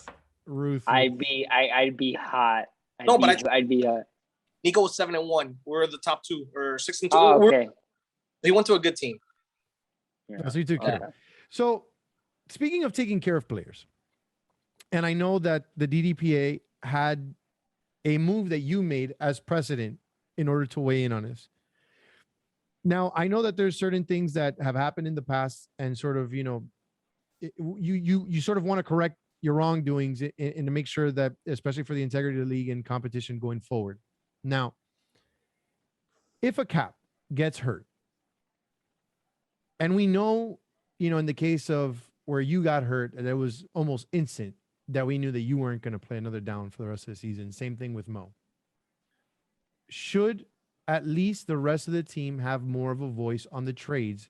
Because should a captain that is hurt, that is no longer going to play, have power to be able to ship people out?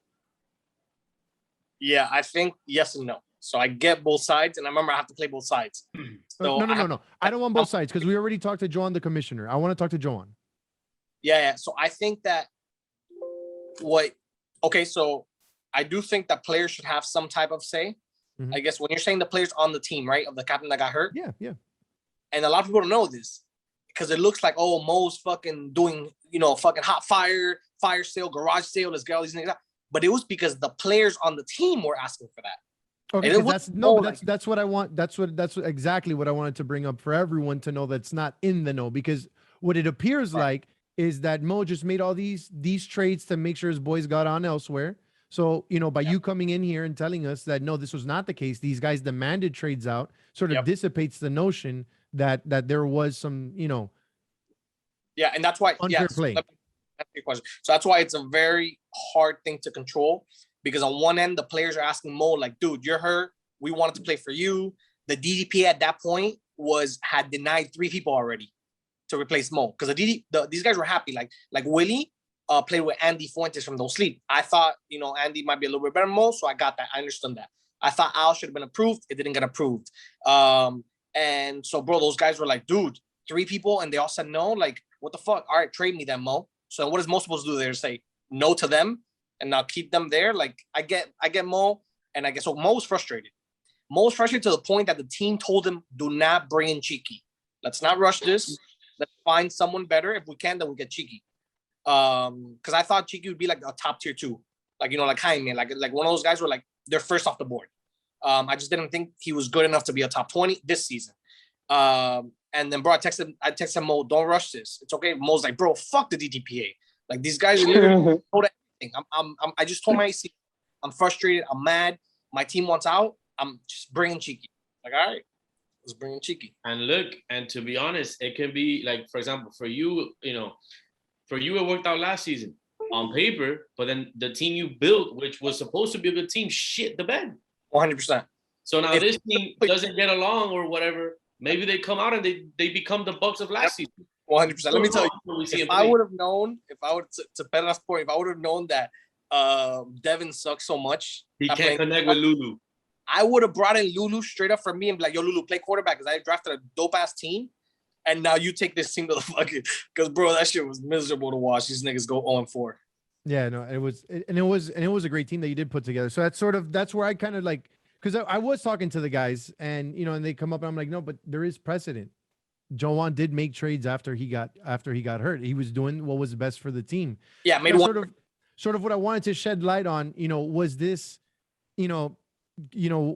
was this initiated by Mo, or was it the players? And what you're telling us is that the players wanted out.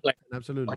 I just feel that overall in this whole entire thing, I just feel that the DDPA has way too much power, in the sense that if 2 captains make a trade, okay, they made a trade. I understand that there has to be gatekeepers to make sure that the influx of talent stays at a certain level, especially that they're, because a trade is different. Free agent pickup, you didn't have a chance to get that player. You could try to trade for anyone that you want in the league. It's fair game. You have to give up something to get it.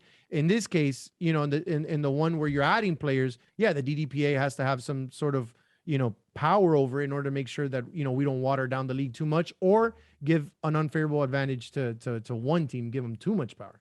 But I do feel that those are some things that you guys, the owners, have to look at going forward, obviously. But the play on the field hasn't, the field on the play hasn't changed. Since you're kind of on the outside now looking in, how would it look now, not to the players, but like to someone like you that's waiting to come back in? How would it look at the fact that if we remove the DDPA and it was one owner deciding every single thing that the DDPA is deciding? I think it's worse. Because now we have guys that think, bro, these guys. In essence, the DDPA is a great idea.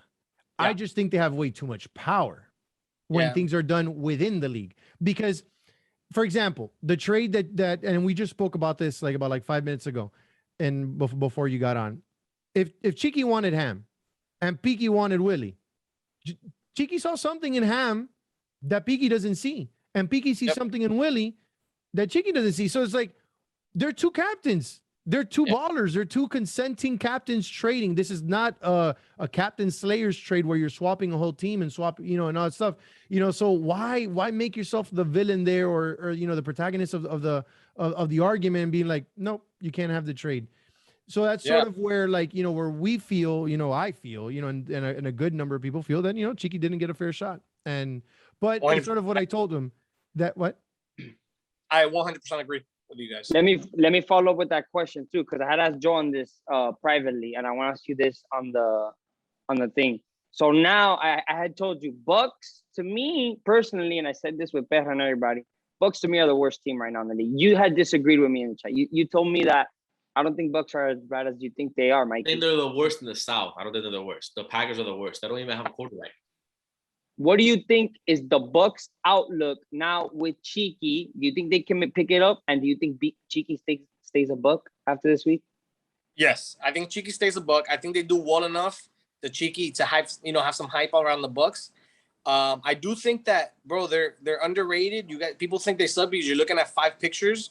You're looking at Willie and you see a fat guy. You're looking at Caesar, you don't know who he is. You're looking at Genesis and you're like, bro, who the fuck is that guy? Like, No. Now, so you're like, bro, this is awful. And then you have you trolling. So you're making it worse. But I do think they were getting a lot better with Ham because now it's someone that's over the top. Let me tell you. Chiqui needs that. Kevin's argument, which is why I didn't get approved, was because, Willie got traded. I told every single person on DDPA, when there is a trade, you do not go based off where they were drafted. People reach for people because they need them that fits their scheme. You go based off the ranking that the league made. Now, when there's a hurt player, talk about that. It's someone, because if someone gets taken at tier 2, when they get hurt, you're not going to give them a tier 3. If they were ranked tier 3, you're going to give them a tier 2. But for trades, it needs to be off the rank. Bro, they were too close. And let me tell you, now, the Seahawks, you remove Ham. Who's running a post route on that team? Willie? No. Enzo? No. Andres? No. Now they get super slow and they have no deep threat. The only person running that team is Ham. But the DDPA wasn't forcing it on Piki. Piki was digging his own grave. No. Piki got kicked out of the chat. I don't know if this is something the DDPA said or not. As soon as the trade, he knows that Piki cannot. I told him, when the players involved, they cannot vote. Okay. So they kicked them out of the chat right away. And they voted, and it was a split. First, it was a no. It was like all 4 of them said no. And I'm like, dude, bro, you cannot listen. When it's a trade between 2 captains that are in the league, but Chiqui's at a disadvantage that he didn't draft his team. He got brought in, so he didn't get to choose his team. If he's asking for a player that matches his team and they're ranked 3 spots between each other, you got to give it to him. That's exactly what absolutely. It's like absolutely. Our conversations exactly. Yeah, we just said that. It's exactly Chiqui what we would said. rather be a team where, okay, yes, you take, like I said before, repeat again, you take Willie to play with you and swoosh A over Ham all day. But for Chiqui's scheme, Chiqui would rather play with a busted defense and a loaded, speedy offense. That's just and he's the cap. He shouldn't have the right to trade. Like, give him that. Ham is a baller, bro. I picked Ham as my number 1 pick overall in the league 2 seasons ago. Number 1, and then I took him again 1 season ago, or 2 seasons ago and 3 seasons ago. I've always had him on my team. He would be covered by tier 1s, and he would ball. Stud of the week with me. He was a stud of the week 1 week. Had like 10 touchdowns. Like, bro, he matches Chiqui's offense. What the hell is Willie gonna do snapping the ball and running a hitch for Chiqui? Nothing. Absolutely nothing. Yeah, bro, I'm in agreement with you guys. Well, it'll make an interesting slate of games for this for this coming weekend. So, John, before we let you go, what has been the proverbial takeaway for you for this season thus far? Like in terms of leading up to the season, the draft, the rankings, the first week, sort of, everything, the influx of players. What has been the one thing that sort of resonates with you that you feel that it's going to be like the defining narrative for the season? I think, good question. I think the fact that we've gotten bigger and we've gotten closer. Like, this league is crazy. Like, people are like, oh, don't bring that guy in because he's an asshole or he's talk shit or we're not going to like this guy. Bro, everybody matches up here very well. And I feel like I don't think we can keep growing yet. I think 20 is the number. I think we need to stay at 20 until we can, run this better. But bro, like, also I think it's been great also because it's very even. Like, there's not one team that I can look on there that I can be like, bro, that team's going undefeated. That team cannot be beat. Like, for sure, I agree. Bottom to top, yeah, there's a couple bad teams at the bottom, but a trade can happen. You never know. Like, and it can even feel like it's been good for. We got very lucky that both conferences have 3 or 4 very good teams. Not one loaded. I do think there's one conference better than the other. I was actually projecting that we were going to have at least like 4 very bad teams, and that has not been the case. I think we have 2 very bad teams. Exactly. Yeah. And they're both injured. They were both, they have injuries. So correct. So we don't know yet. So last season after week 1, it was kind of definite that we had one bad team last season. But then you double the number of teams and, you think, well, wow, like at least, the averages are going to, but the fact that there's only like really 2 bad teams, it kind of, it's kudos to you guys for actually letting the right amount of talent come into the league in order where it's even, and DD hasn't lost its integrity. It still is what it's supposed to be, to give everybody a shot. Now, early MVP. Or it could be a dark horse. It could be you just saw something that you feel like, is David gonna run it back? Who do you think is gonna be MVP? No, man, David. No, I don't think David is built enough. I thought Arnold Boo would be the guy to be like, bro, you got the Dolphins are gonna win because they have a mismatch. But then I saw him play and I was like, he's not that big of a mismatch. If he can be what I think David thought he was gonna be when he drafted, then David, could take it. But I think that I would say if Eddie can lock in a number 1 seed with that team and doesn't trade, Eddie deserves MVP. I guess that would be my vote. If not, I think Jordan can run away with it. Do you think Andy's production on the Cowboys is sustainable? No. Absolutely not. Do you think Lulu running the ball like crazy with 8 touchdowns? That's my dark horse. Lulu has to be the dark horse because he's going to have the stats. Yeah, he is. Yeah, Lulu. He's missing a week, though. So he ain't winning it. I don't know.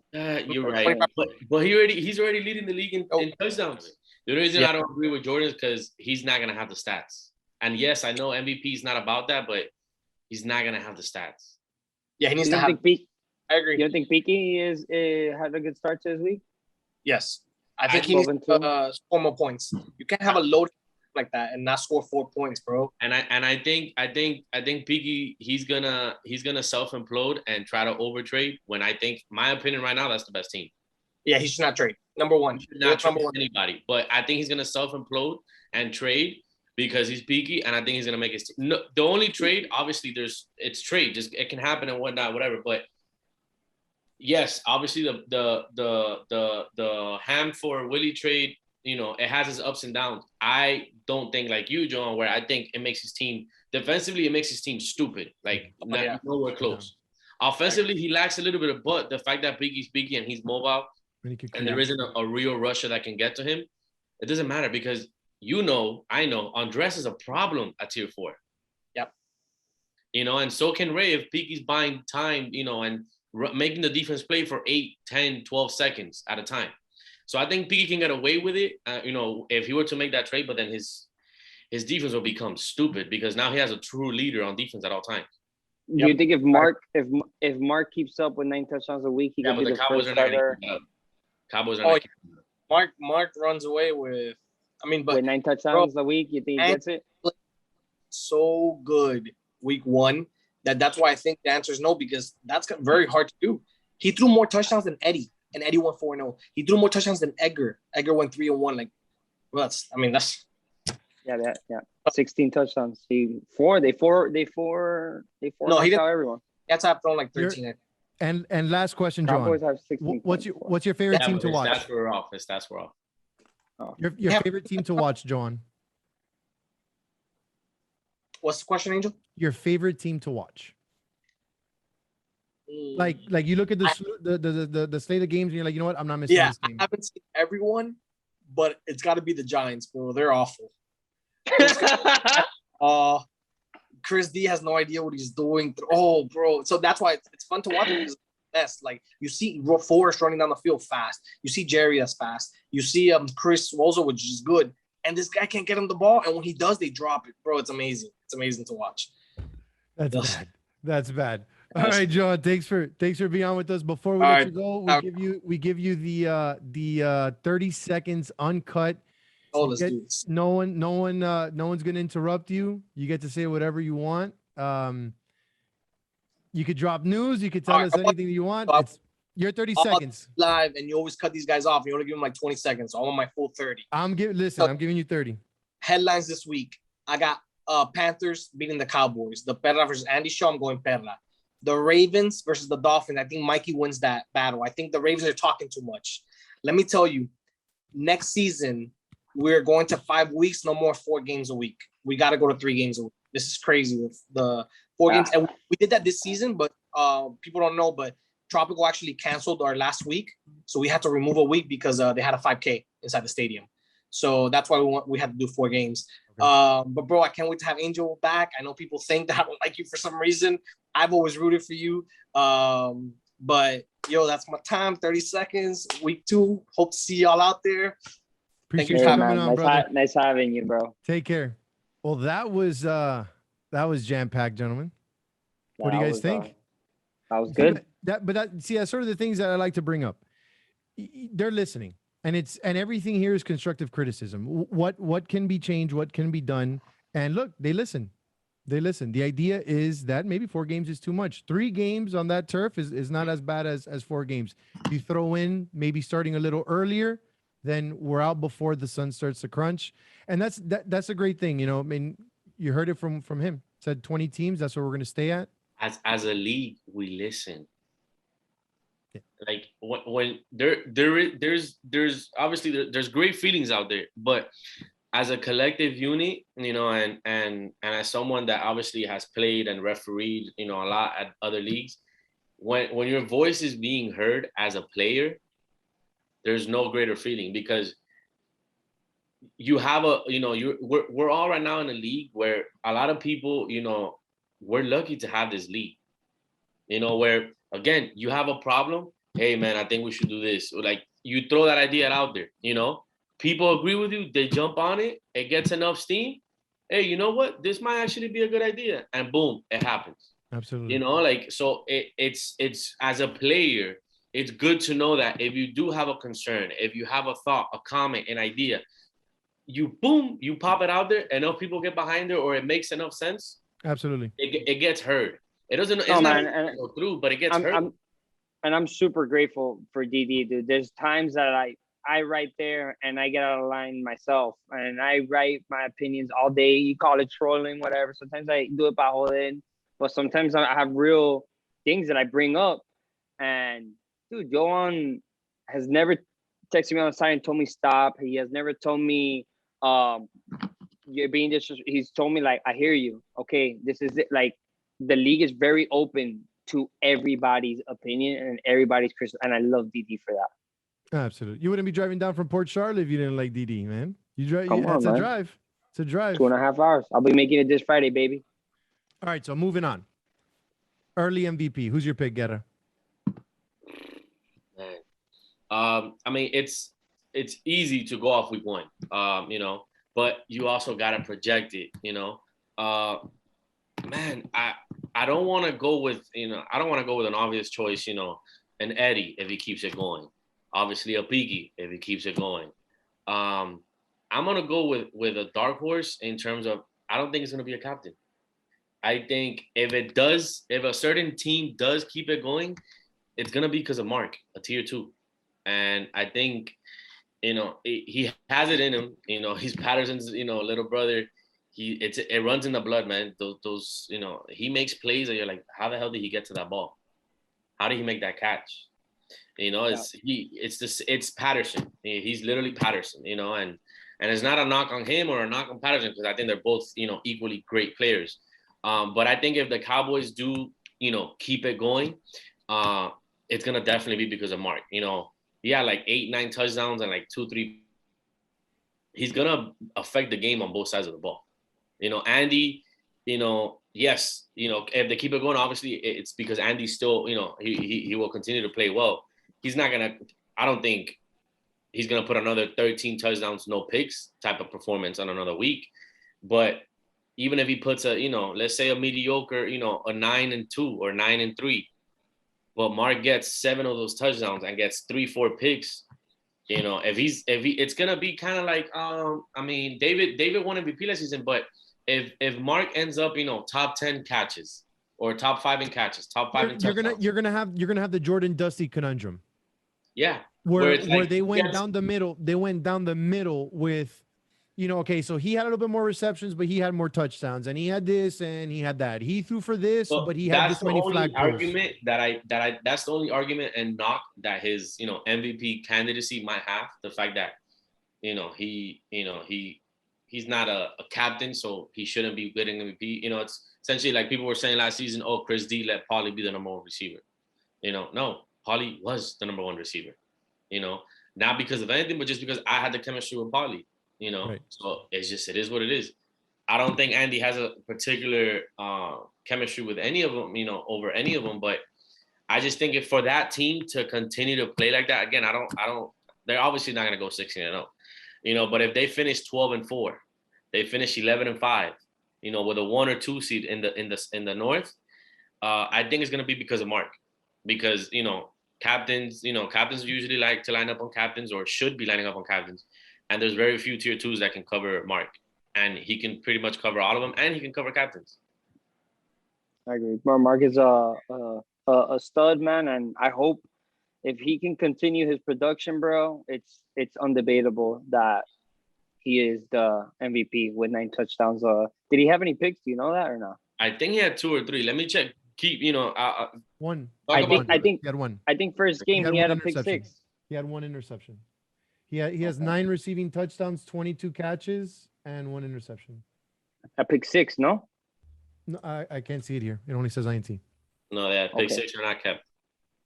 But no, but that's a fair pick. I ultimately think that if Lulu continues with that performance, or not even to which I said, but it's true. He's missing week 4. He's missing. That's right. That's right. No, that killed him. It's hard. Yeah, I thought the same thing, but it's way too hard. But Joan didn't make a very good point. If Eddie pulls that off with 2 tier 5s, if he doesn't trade though, if he doesn't trade, if he does a Jordan and plays with the 2 tier 5s, and he, it's that that's also impressive. But like you said, it's way too early. We still got 3 more weeks. Hopefully everyone keeps their health going, and we could build on it. Mikey, you're gonna give us way too early MVP. Or you all right, so I'm a numbers guy. You know me. I'm a calculated. So I don't want to be biased here. I'm not gonna go with David because I'm not gonna be biased. It's my quarterback, even though he had the best TD to INT ratio, and he's doing good passing. I'm gonna go with a dark horse. I don't think he sustains this because Jeremy comes back. If I can't pick David, I think Pablo was MVP last week, bro. That guy had 6 touchdowns and like 4 picks. He does not play quarterback. He did everything for that team. Jeremy's gonna come back, so the production is gonna come down. But way too early MVP. If you have to get the week 1 production and multiply by 4, dude, Pablo has 16 picks, 24 touchdowns. Playing quarterback. Guys never played quarterback. Receiving touchdowns, stats across the board. In DD, I feel like that has to be accounted for. Because yes, Peaky can throw, or David can throw 40 touchdowns the whole season. You know what? What's for me? It's interesting. It's not even not to cut you off. It's just the fact that we can make a debate for so many players. I think both ways matters. It shouldn't just be a quarterback. Like he said, Mark, he's great offensively, but dude, defense matters. Paulo did things with a team that. So obviously he's not going to keep that up because Jeremy's going to come back.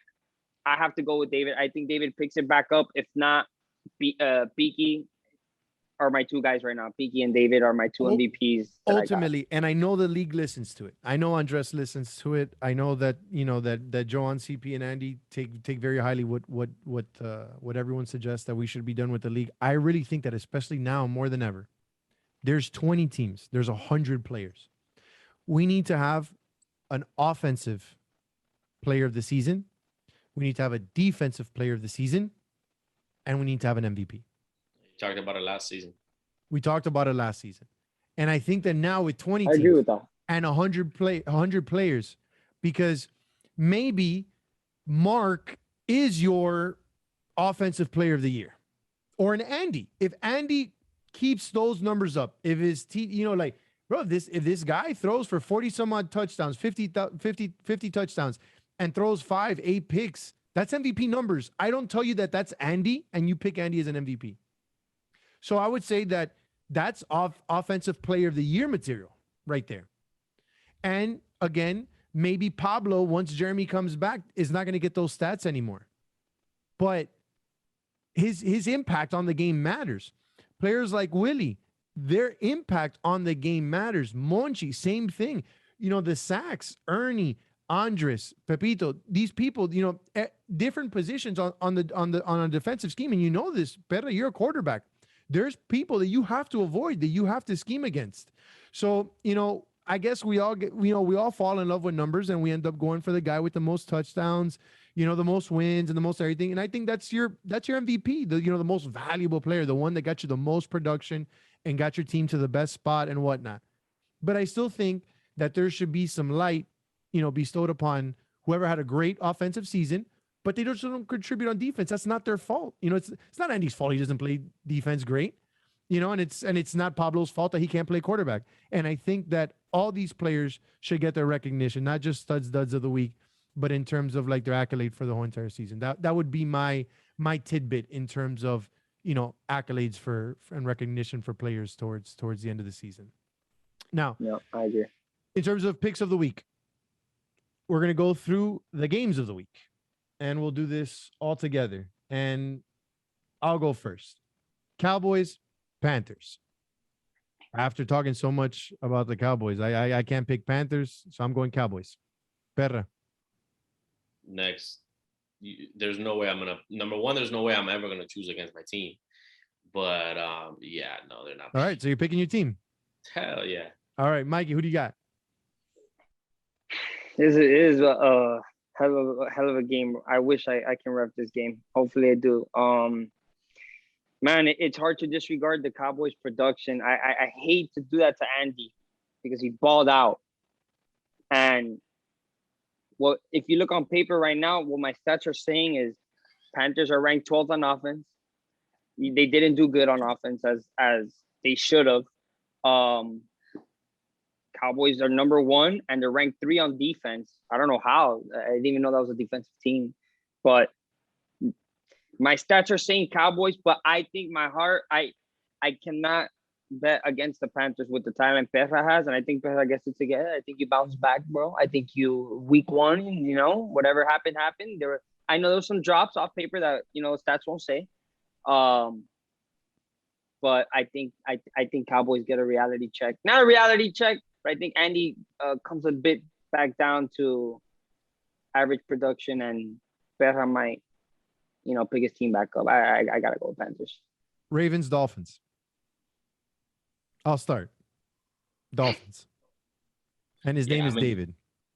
Yeah, no. For me, it's like you said, Mikey. If the Dolphins week 1 shows up, I don't think it's even close. I think the Ravens beat you guys 4-1.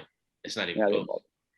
But if David bounces back, like I think he should, it should be a good game. But I'm gonna take defense because I think in DD you can score on anybody. But if you have a good defense, that's hard to come by in DD because everybody misses flags. You pick on a tier 5 that miss a flag, everybody just doesn't move. Boom, touchdown, quick.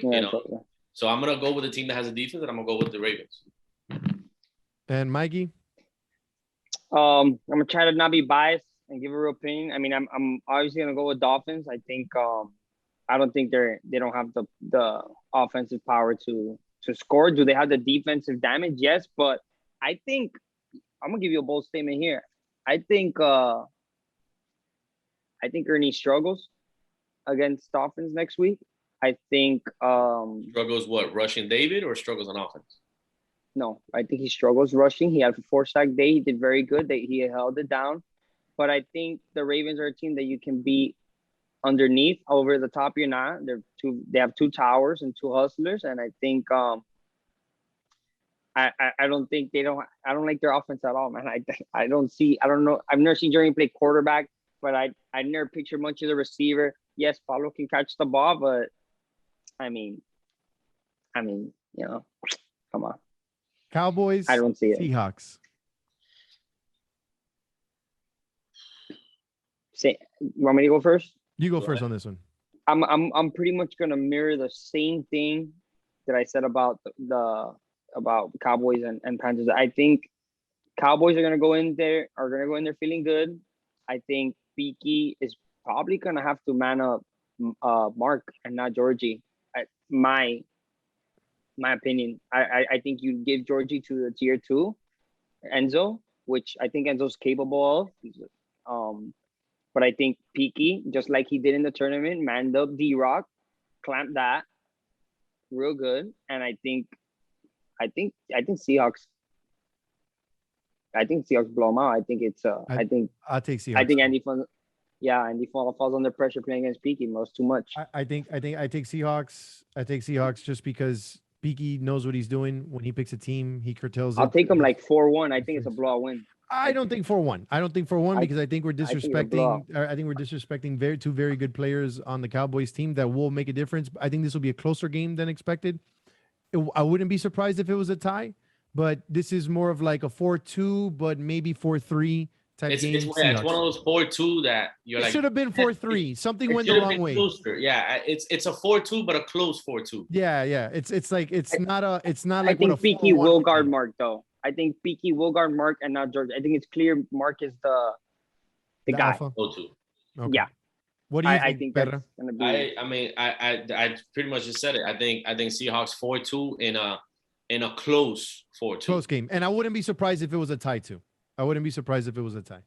And last game, 49ers Chargers, mind you, 12:30, sun beaming. Yeah, I got Niners. I got Niners. I got Kevin. I got Kevin. I got Kevin picking everybody apart. Actually, I'm gonna say 4-2, but not close. I'm gonna say 4-3 because I think the Niners struggle on defense. So I'm gonna say 4-3, but it's gonna be one of those 4-3 where it's like, bro, it doesn't matter. It's gonna be like I said. At the end of the day, Kevin and Jordan are gonna be able to pick apart 2 tier 5s on the field, even though they're missing a week. Actually, I might take it back. I'm gonna go 4-3, but a good game because I forgot George is missing this week, so Eddie's gonna have Eddie, Ian, and Julio on the field at all times. But like you said, the 12:30 game. That's huge, man. I'm still gonna go 4-3 Niners. So I'm still gonna go 4-3 Niners. I didn't know that. Now that you gave me that piece of information, I think Julio blows up that little bunch formation offense that they have. I think he blows that up rushing. I mean, I like the Chargers, man. I like what they're doing. Actually, you know what? I'm gonna revise that pick. I think Julio blows up Kevin. I think Kevin does this. One tier 5 gone. 1 tier 5. Yeah. I'm thinking rotations, but Eddie, 4 hard, he could pull it off. I'm flipping that. Chargers, Seahawks, Dolphins. Great game, though. Cowboys. It's a good game. Yeah. Still good game. Still game. Amazing to watch. But with that said, we're going to move to our very last interview. It's been a jam-packed show. I'm sorry, guys. I had FOMO. I've been out a while, so I gotta get my fix in. And for our last interview, we've talked a lot about this team today. Bringing them in. Whoa! What's up, baby? Did you just come out of work or did you rub a bag? Out of the house. That boy sneaked out of the house. Nah. I got the hoodie on for Pat Belichick, bro. I got a rep. Bro, I'm telling you right now. Are we gonna have like an instance where your wife comes out and like the Jack from State Farm commercial? Like, who are you talking to? First of all, how you doing, bro? It's good to see you. I'm back. Apparently, you're back,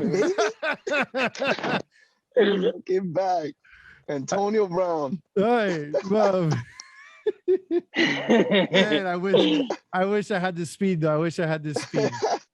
We're both 32, but I wish I had the speed. I'm excited. I'm excited to be a part of this fucking reunion, bro. And it's a jam-packed show. It's a jam-packed show. But we left you for last because felt that you had an amazing last tournament, and now you guys you had an amazing week 1. Talk to us a little bit about your team. Bro, man, I because there's a lot of talk that Piggy's gonna have to cover you 1v1 or Mark 1v1. I don't know.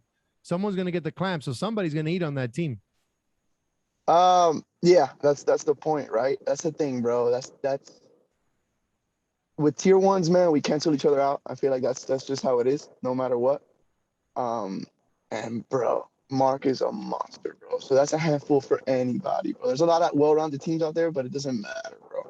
Doesn't matter. Do you think after his week though, do you think Peaky instead now guards Mark 1v1 instead of you? No, I think Peaky doesn't do any of that. I think Peaky runs his defense. He runs his true safety and he runs one and he does his thing. Now, yeah, if it starts to hurt a little bit, yeah, I think he'll come to me and he'll trust Enzo. On Mark, I think that's You think he'll put Enzo on Mark? Yeah, bro, believe it or not, I like Enzo a lot, man. I like Enzo. I like Enzo too, but I love gotten Mark. So much. Yeah, no. Listen, I'm not. Mark, I might be biased also, but it don't matter. The guy is ridiculous, and he's starting to notice. He's humble as hell. He's a great dude. That whole family is ridiculous. They're amazing, big people. And then yes, at the sports, right? Of course. He's a humble dude, and I'm just trying to get that dog out of him, bro. And he's showing out, and I don't even know what to do with myself. If I'm being completely honest, it's crazy. And then Andy bro, I didn't know he could do this shit, dog. Like, he's hitting me on things that I'm like, dude, like, this is crazy, bro. He's leading me. It's quick throws. He's now waiting with the ball in his hands. He's anticipating. Like, and he's listening, bro. You know, he's taking charge of the offense. That's good. So man. Andy's calling the plays in the huddle. Oh yeah. Yeah. No, I gotta ask. Everyone has a different dynamic. Oh yeah, and listen, a great quarterback is gonna listen to his receivers. Yeah, and it also matters with your team. Like, you know, like if you have a Georgie, a Mark, you know, for me last season I had a Chris D at Paulie. If they wanna have their input, their input is always welcome, and I'm gonna listen. And it's things that you can't see also, right? So it's like, yo, this guy's playing me off. This guy's playing, you know, you're not seeing that. And most of the time, quarterbacks have their blueprint of their offense, right? Whether it's a couple plays or what. And bro, I feel like you're really good when you could tweak those in game, right? Like, it just so happens this guy's backing off. He's playing way back, bro. We could tweak that, you know?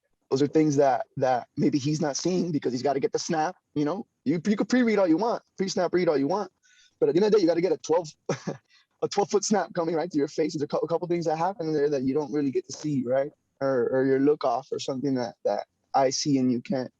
You know, so it's you have to, in my mouth, that you have to get that out in the huddle. Bro, it's been great, bro.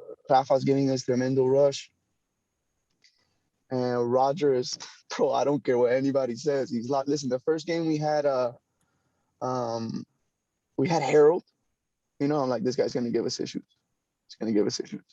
Now also, it was Laura's first game too, so you know, it was everybody's first game. So it was, you know, the jitters and getting everything rolling. But Roger's been doing thing. It's funny, he texts me, he's like, yo, when's the next DB school? When are we going?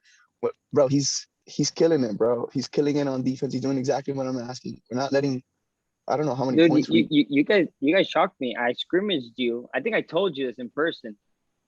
I scrimmaged you, and I'm not gonna say who I spoke to, but I spoke to people on my team, and we said, "Damn, Cowboys in trouble" before season started. No, you told me that. You told me that to my face. Yeah. I said, "Damn, Cowboys are in trouble. This team does not look good." Yeah. And so you guys are the shock of the week. Do you think Andy's production is, be honest, I know it's hard he's your teammate, but you think that production is sustainable all 4 weeks? Bro, I'm gonna be completely honest with you, bro. I never watched Andy play quarterback. Never, bro. I was here in week 4. The only time I played Done Deal and watched and could have watched him play, it was a week 4. I was replacing Lulu. For the Steelers. For the Steelers, yeah. But bro, we were 4-man deep, and it was ridiculous, and I was exhausted. And I think I was even playing when Pat was playing, because for sure I would have seen Pat when I went to go see his game. You know what I mean? And I didn't. I remember not. So I guess we were in the same whatever. at the same time Yeah, slot. the schedule. But I didn't doesn't see work out. them play, bro. You know, all I got was word of mouth. You know, I knew about the quarterbacks who I was looking at. I had Chris J, right? I had JD. These guys that I'm looking at. Right? What am I doing? Right? I had no idea. I didn't see these guys play. I saw the tournament. Andy didn't play the tournament. But at the end of the day, I trust my dog, and Pat told me he could get it done, bro. And I played with him. I think one of those Saturday scrimmages, bro. One little game, and I saw already that he, you know, he's got an arm. Everybody was like, "Yo, I don't know." Even, you know, some of the captains now, I'm sure they're like, "Yo, we're gonna pick on Andy. We're gonna pick, you know, we're gonna pick on Andy. We're gonna pick on Andy, bro. Andy's moving now. Andy's moving. I don't care what anybody says, dog. He's losing weight. He's moving now, bro. He's doing exactly what I need him to do, and." Bro, nobody's taking advantage of us yet. Don't get me wrong. We play some monster teams coming up, dog. We do. I'm excited, bro. One of those teams is Peras, hands down.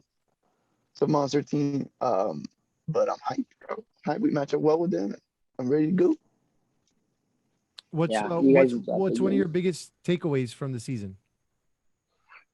From the week one? week one, leading up to it, the draft, everything. Like, but yeah, I wasn't like in terms of takeaway. Besides, obviously, you guys and Andy. What was the biggest what was the biggest shock to you? Like, who surprised you, whether good or bad? Ooh, that's a good one. Man, I don't know if it was man, listen, for me, seeing what Andy did, and I'm gonna be biased. I don't care, bro. Like everything else is just like irrelevant. I got my dog. Yeah, because you know what is I know what Mark can do. So that's not a surprise to me. I know it might be a surprise to a lot of people. This was not. That was like, nah. Bro, that's another Sunday, bro. Like if you watch me, if any of you watch me, when Pat, all of you guys, when you see Pat put his nuts on people, like. Bro, I don't get excited, bro. I don't, bro. It's like just another Sunday. It's like a thing that I do with him. It's like me and him. You know, it's just whatever. It is what it is. I'm the only one walking. A little video of him, Mossy, and the guy with the dreads when we won that game. Bro, I'm walking. Man, whatever. This is another Sunday. That's what Mark is too, bro. That's what he does. I'm not surprised. But Andy, bro, that wasn't. Listen, I don't know what to tell you. Like it was just his reads. It was. I don't know what to tell you. I was excited. Well, you got two big games this week. Big games. Oh, yeah. So we got to see if the Cowboys can keep that up. You guys have 2 games a week or just 1? 2. 2, you know? Okay, 2 games like a week. you. Yeah, man. We spoke about you guys a lot, too. Yeah. We got Piki and we got Perra, baby. Perra, baby. I'm excited for that one. And then I think we match up well with them. I think with Piki, it's really just beating Piki, bro. You know? Yeah. It doesn't matter. I think it's just like it is. That's exactly what it is. I think I match up well with them too. I think even a little bit better, if I'm being honest. I think so too. I think you guys, which we found out towards the end of the game, I think you guys should probably put one of you guys to rush him, just to contain him, because they don't have that number one. You know? No, 100%. But at the end of the day, you're right. It's peaks, bro. It's peaks, bro. It doesn't matter, bro. It doesn't matter what his team looks like. It's him, bro. And everybody can talk shit all they want, dog. But that's, as far as I know, that guy's playing chess when most guys are playing checkers. You know what I mean? Think Andy's gonna play? You think Andy's gonna play with a lot of pressure next week? You think he's feeling, since everyone's picking early MVP, 4-0, now he's playing Piki and Perra, who, even though they're 2-2, I think their team is super good. Do you think Andy's gonna go into next week and under a lot of pressure, or you feel like he's calm and cool and he's chilling? That guy's vibing, bro. That guy is like, bro, como si nada, dude. He's like, bro, 0-0. This is week 1 again. You know, Georgie, gotta prove myself again. So maybe in your chat, but not in every other chat. You want the ball first? You want the ball first, or you want to play defense first? Bro, Angel, if I'm being completely honest, he doesn't care. I can't tell you how many times I had the ball last week. It didn't matter, bro. It didn't matter. I gotta do what I gotta do. I know. Don't get me wrong. It's a stupid answer. I'm not being machima ni nada because obviously I want the ball first. No, right? we asked the questions because we want the answers. No, for sure. Of course you want the ball first. It's first to score. I get it. But to tell you the truth, that doesn't even, there's so many things going through my head in the beginning of that game that if I get the ball first, it's just because it's fate. Like, right? Isn't that what I don't even know. I don't even know if I get the ball first. I don't know what the fuck, home, away. I don't care. It doesn't matter. It's just like, I love it. Dude, it was the first game, and I'm like, okay, so where's Laura? I gotta cover that fucking guy. That's it. That's all I was thinking about. Like, I gotta think about ball and defense. No, but you gotta cover Laura. That's it. That was, and then game 4, bro. Oh my God, game 4. Listen, game 4 is already a toss up for everybody, but I had to face the dog of dogs in game 4. There's nobody like Dusty, bro. Nobody. There's nobody like that guy. He's a different breed. He's an animal. And then in the game 4, I had to face that guy. Bro, I was so scared in game 4. I was like, bro, I go, bro, this is a trap game. We're 3-0. I'm sitting in the corner. I'm like, guys, look at me. So I didn't even know they were doing good. I had no idea they were 3-0. I had no idea they were doing that good. I'm just like, yo, guys, this guy's a monster, bro. This guy's gonna catch a win from nowhere. He's gonna run away from you. And he did. He was playing it to us. Awesome. It doesn't ball down. I ref 2 of his games and he impressed me. I'm a lot higher on him now. Bro. The dog, bro. Infinite motor, good on both sides of the ball. He's disciplined. Does not lose composure. And honestly, out of all the games I saw, Chicago Bears, man, like their defense seemed with Dusty had those people in sync. It was actually beautiful. Oh yeah. I know he's excited to get back at us because it was a good game. Yeah, so I know he wants his second chance, which I'm down, bro. I'm down for the battle, baby. Awesome, brother. Awesome. So now we do something that with all the guests, we give them 30 seconds and they could say whatever they want uninterrupted. All right. So there's going to be no questions. There's no redirect. And we're not going to interrupt you. You get to say, you can talk about whatever you want. You can start reading. You can start, reading off of Twitter if you want. You could speak your mind. Say your piece. Give us 30 seconds uninterrupted, Georgie. All right, bro. Just listen. I'm proud of my boys. I'm excited for the chance to back it up because I know the shit talking. I know it's coming. I know that fake 4-0s out there, that rumor, that mierda. It's okay. I'm with it. I'm ready down. Squad. I gotta rep my dogs. Loyalty over royalty, baby. And then just, bro, guys, honestly, man, just prayers for baby Pat. Our dog will be out here fucking grinding with us, dog. He could. But prayers, bro, prayers. If you don't believe in God, whatever your thing is, bro, positive vibes, send them out, bro. That's it. We'll do. That's it. Absolutely, brother. And I appreciate you bringing that up. Obviously, I wanted to, and the guys, I had told them before the show that I did want to bring up Patterson. And I, for one, know how delicate a situation can be when it's one of your children that is sick and everything's out of your hands. So, Pat, I feel for you, my brother. You'll be in my thoughts and prayers, and I'm wishing your son a speedy recovery, and that anything that you need. It goes without saying that all of DD is right behind you, a family, brother. It's a family. Yeah, absolutely. Georgie, thank you for coming on with us. Thank you for sneaking away from your wife and kid and hiding in the car with us. I'm sorry we couldn't offer you more than just some banter and football talk, but we appreciate it. I love it. I'm a crack for this, baby. DD Live is back, baby. 3-1. I like it. Hey, that's a positive day, baby. Hey, shit, I'll take it. You still be in first place. You'll take it. All right, Georgie. I know, baby. I'm trying to go 8-0. Love y'all, man. See you out there. Hope to see you on soon. Wow. Hell yeah. Te quiero, guys. Dale, guys. Well, that was a jam-packed show. Great interviews. How you guys feeling? First show back. Feel a little rusty. I feel a little rusty. I don't know if it's gonna be a good. Had a couple of hiccups there. You got stuck a couple times. Yeah, I got stuck like a couple times there. I don't think. Nah, I think we got all the cheap middle, all the facts, all the trade stuff. I think we put it all out. I think the people will be at peace. But like everyone, this show's about you, and we wouldn't be here if you guys didn't ask for it. Because trust me, we wouldn't be here if you weren't asking for it. So we appreciate the commish, John, for coming on. We appreciate all our guests, Pablo, Georgie, and special shout out to Andy, CP, and Andres for allowing the show to go on and for us having this opportunity. And like we always say, it's for you guys. If you guys have any plays, any top plays, any duds, any ducks, anything that you guys want to showcase, remember the show's about you. You could get to Sabina, to myself, if you guys have my number. If not, you guys could shoot it over to Perra, and we'll make sure to review all your content and put it on here. If you guys got any ideas, any insight, anything, give it to us, because the idea is to keep you guys entertained. We appreciate you. We love you. Have a great weekend. I want dubs for all of you, and especially for these two guys here with me, because they have a special place in my heart, as do all of you too. Thank you for everything. We out. Peace.